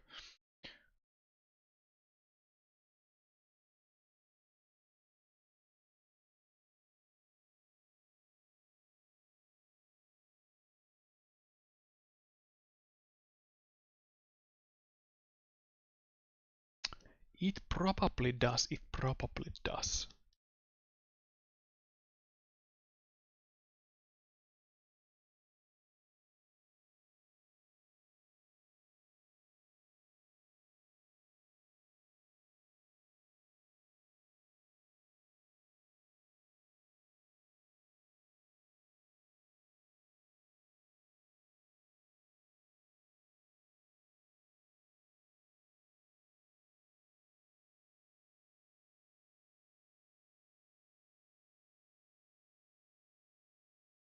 Speaking of streams, there's a few games I'd like to play on the English channel or English streams. And there are a few art related streams I'd like to do.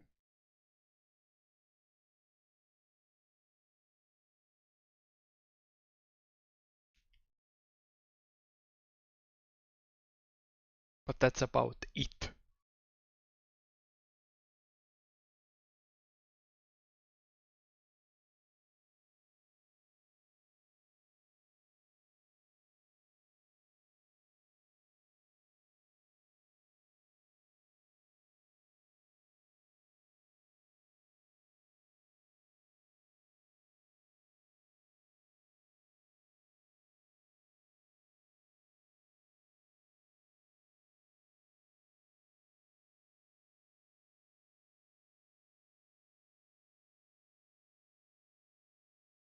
I wonder if the Ocarina of Time probably was the longest. Yeah, it was like many episodes. Usually the English streams are just one episode thing, but Ocarina of Time was continuous. But it was quite fun, even though I probably should have picked just the original, because some of the puzzles in the Master Quest version were just stupid. I hate it.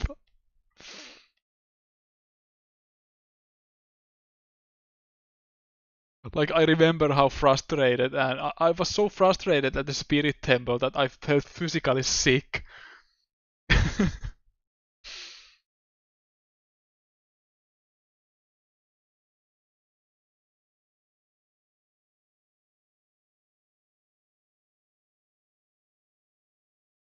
Like I missed some obvious parts and did some useless backtracking because I was just didn't break some specific pot or something and suffered the consequences. Had to look up the Fire Temple solution with that one OG hammer chest that we didn't even need to do. Yeah, it was optional. It was optional all the time.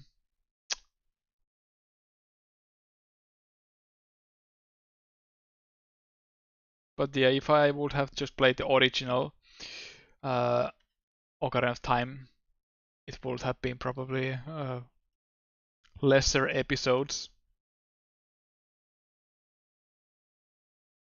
Because some of the puzzles in Master Quest are so weird. Like you have to really think outside of the pugs at some times, which is alright, I think, for those who have played the original a million times. There's some extra challenge in that.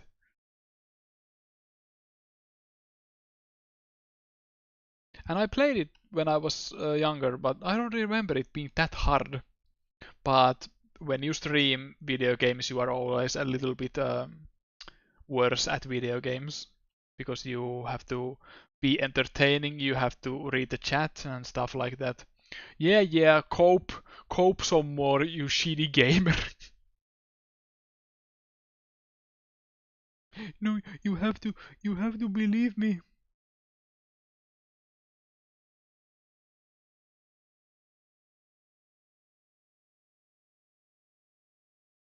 No, you will forever carry the weight of being a shit gamer. Give your Nintendo Club card to us right now. No, not that.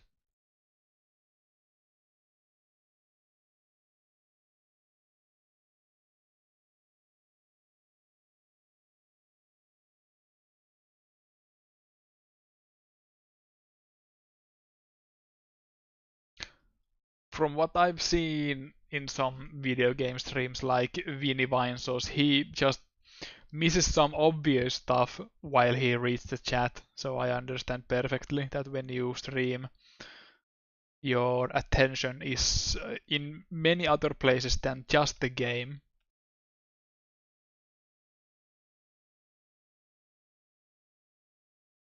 Your license to play games is now revoked. Have fun playing with Capulet. Hell yeah! I will make the bestest pinecone animals you ever seen.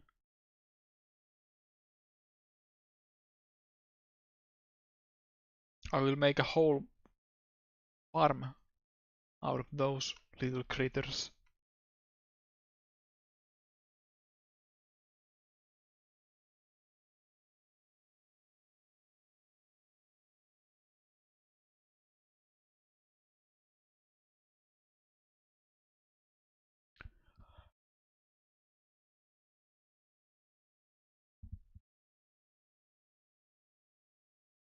I did Link to the Past random once, streamed it but didn't chat or anything. It was a race. And all the stress of even thinking about the race and being watched made me overlook something big and crash horribly. Oh no.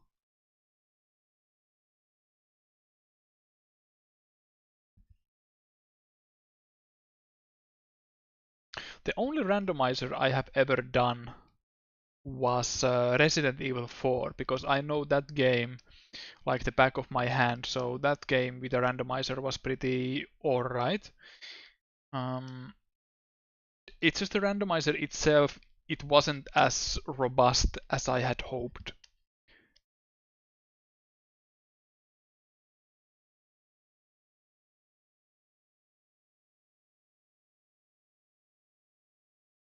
I don't exactly remember how it changed things, but I think it doesn't randomize things after the first uh, seed you make. So each enemy is just replaced with another enemy and it stays that way through the whole game. I think it was like that. So it isn't fully randomized, just kinda.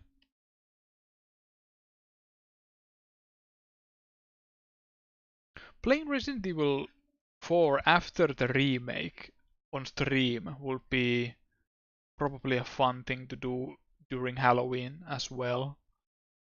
Might do that.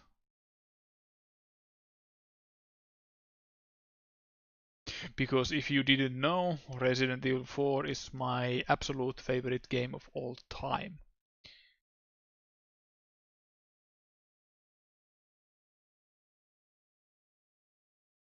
No matter how many times I have played it, I never get bored with it. It's always so fun to play again.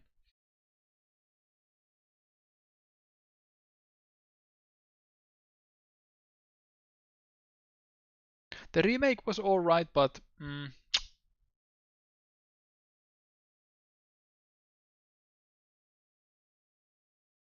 I still like the gameplay of the first one, or the original. How can it be? It doesn't have skeletons. Uh, it kinda has. If you die to the book enemies and they melt Leon's face off, you can see a bit of his inner skeleton in that.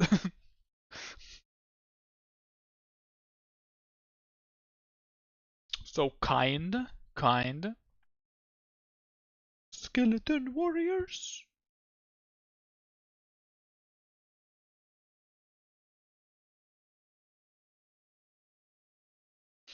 But hello, Purasame. This is the last page I'm coloring today.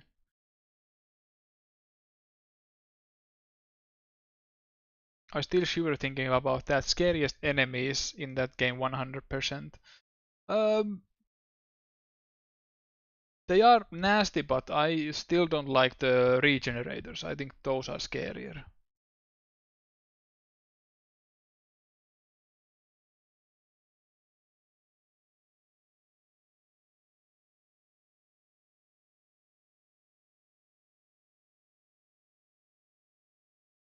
The way they move, the way they sound, the way they are near impossible to kill when you first meet one. It's a very good enemy design.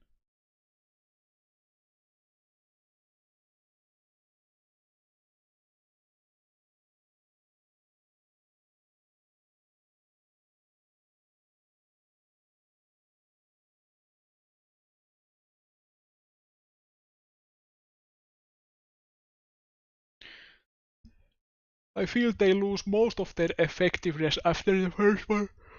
Oh yeah, when you get the scope. When you get the thermal scope.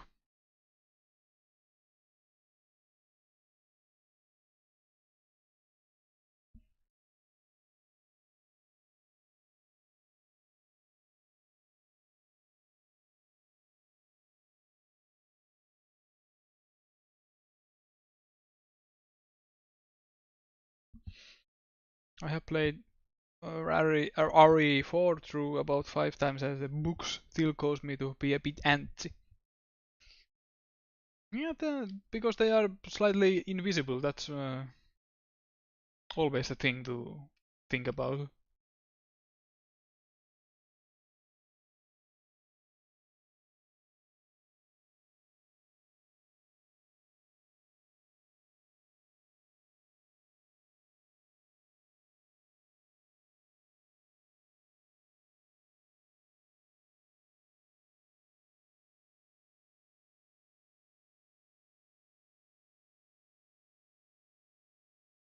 It's funny how this looks like actual old comic where the colors have started to fade because it has been in the sun for too long. And it wasn't the thing I intended it to be actually, but I don't actually mind it looking like that.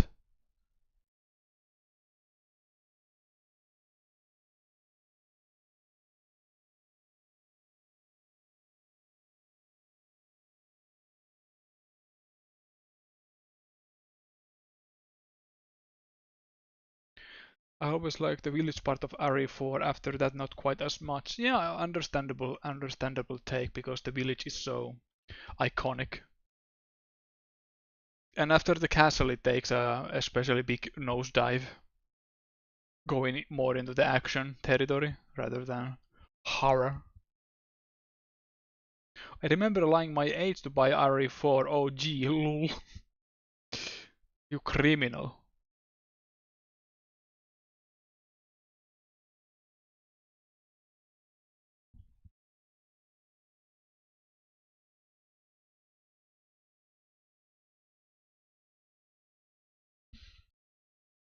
I couldn't buy Resident Evil for Wii edition because I couldn't prove my age.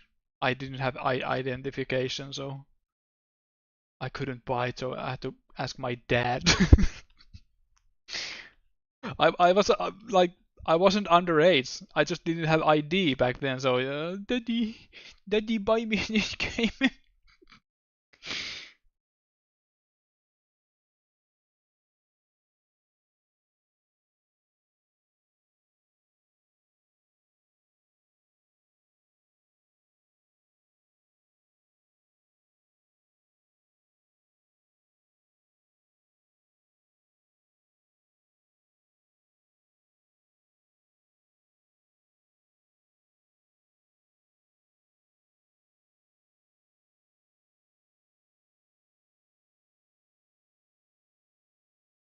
I can show you the last page because I can't color it right now because I'm getting hungry and I've been streaming almost 4 hours.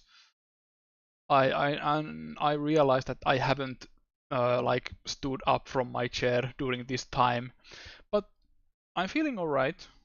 No back pains or anything yet, but I'll probably suffer the consequences later on. But I'm doing fine. But yeah, this is the last page of this part of the comic. This will continue later if I draw more, but I still haven't. So yeah. This was a nice stream. It was nice hanging around with you. Let's see if there's anyone. If you like my silly Finnish accent, there's this VTuber called Teddy Kura who's streaming right now. So I'm going to rate her. Go say hi or not. But thanks you for visiting and see you around next time in the other streams, be it in Finnish or English. The English streams will always be advertised on social media before they start, at least 12 hours before in advance. But yeah, thanks. See you around.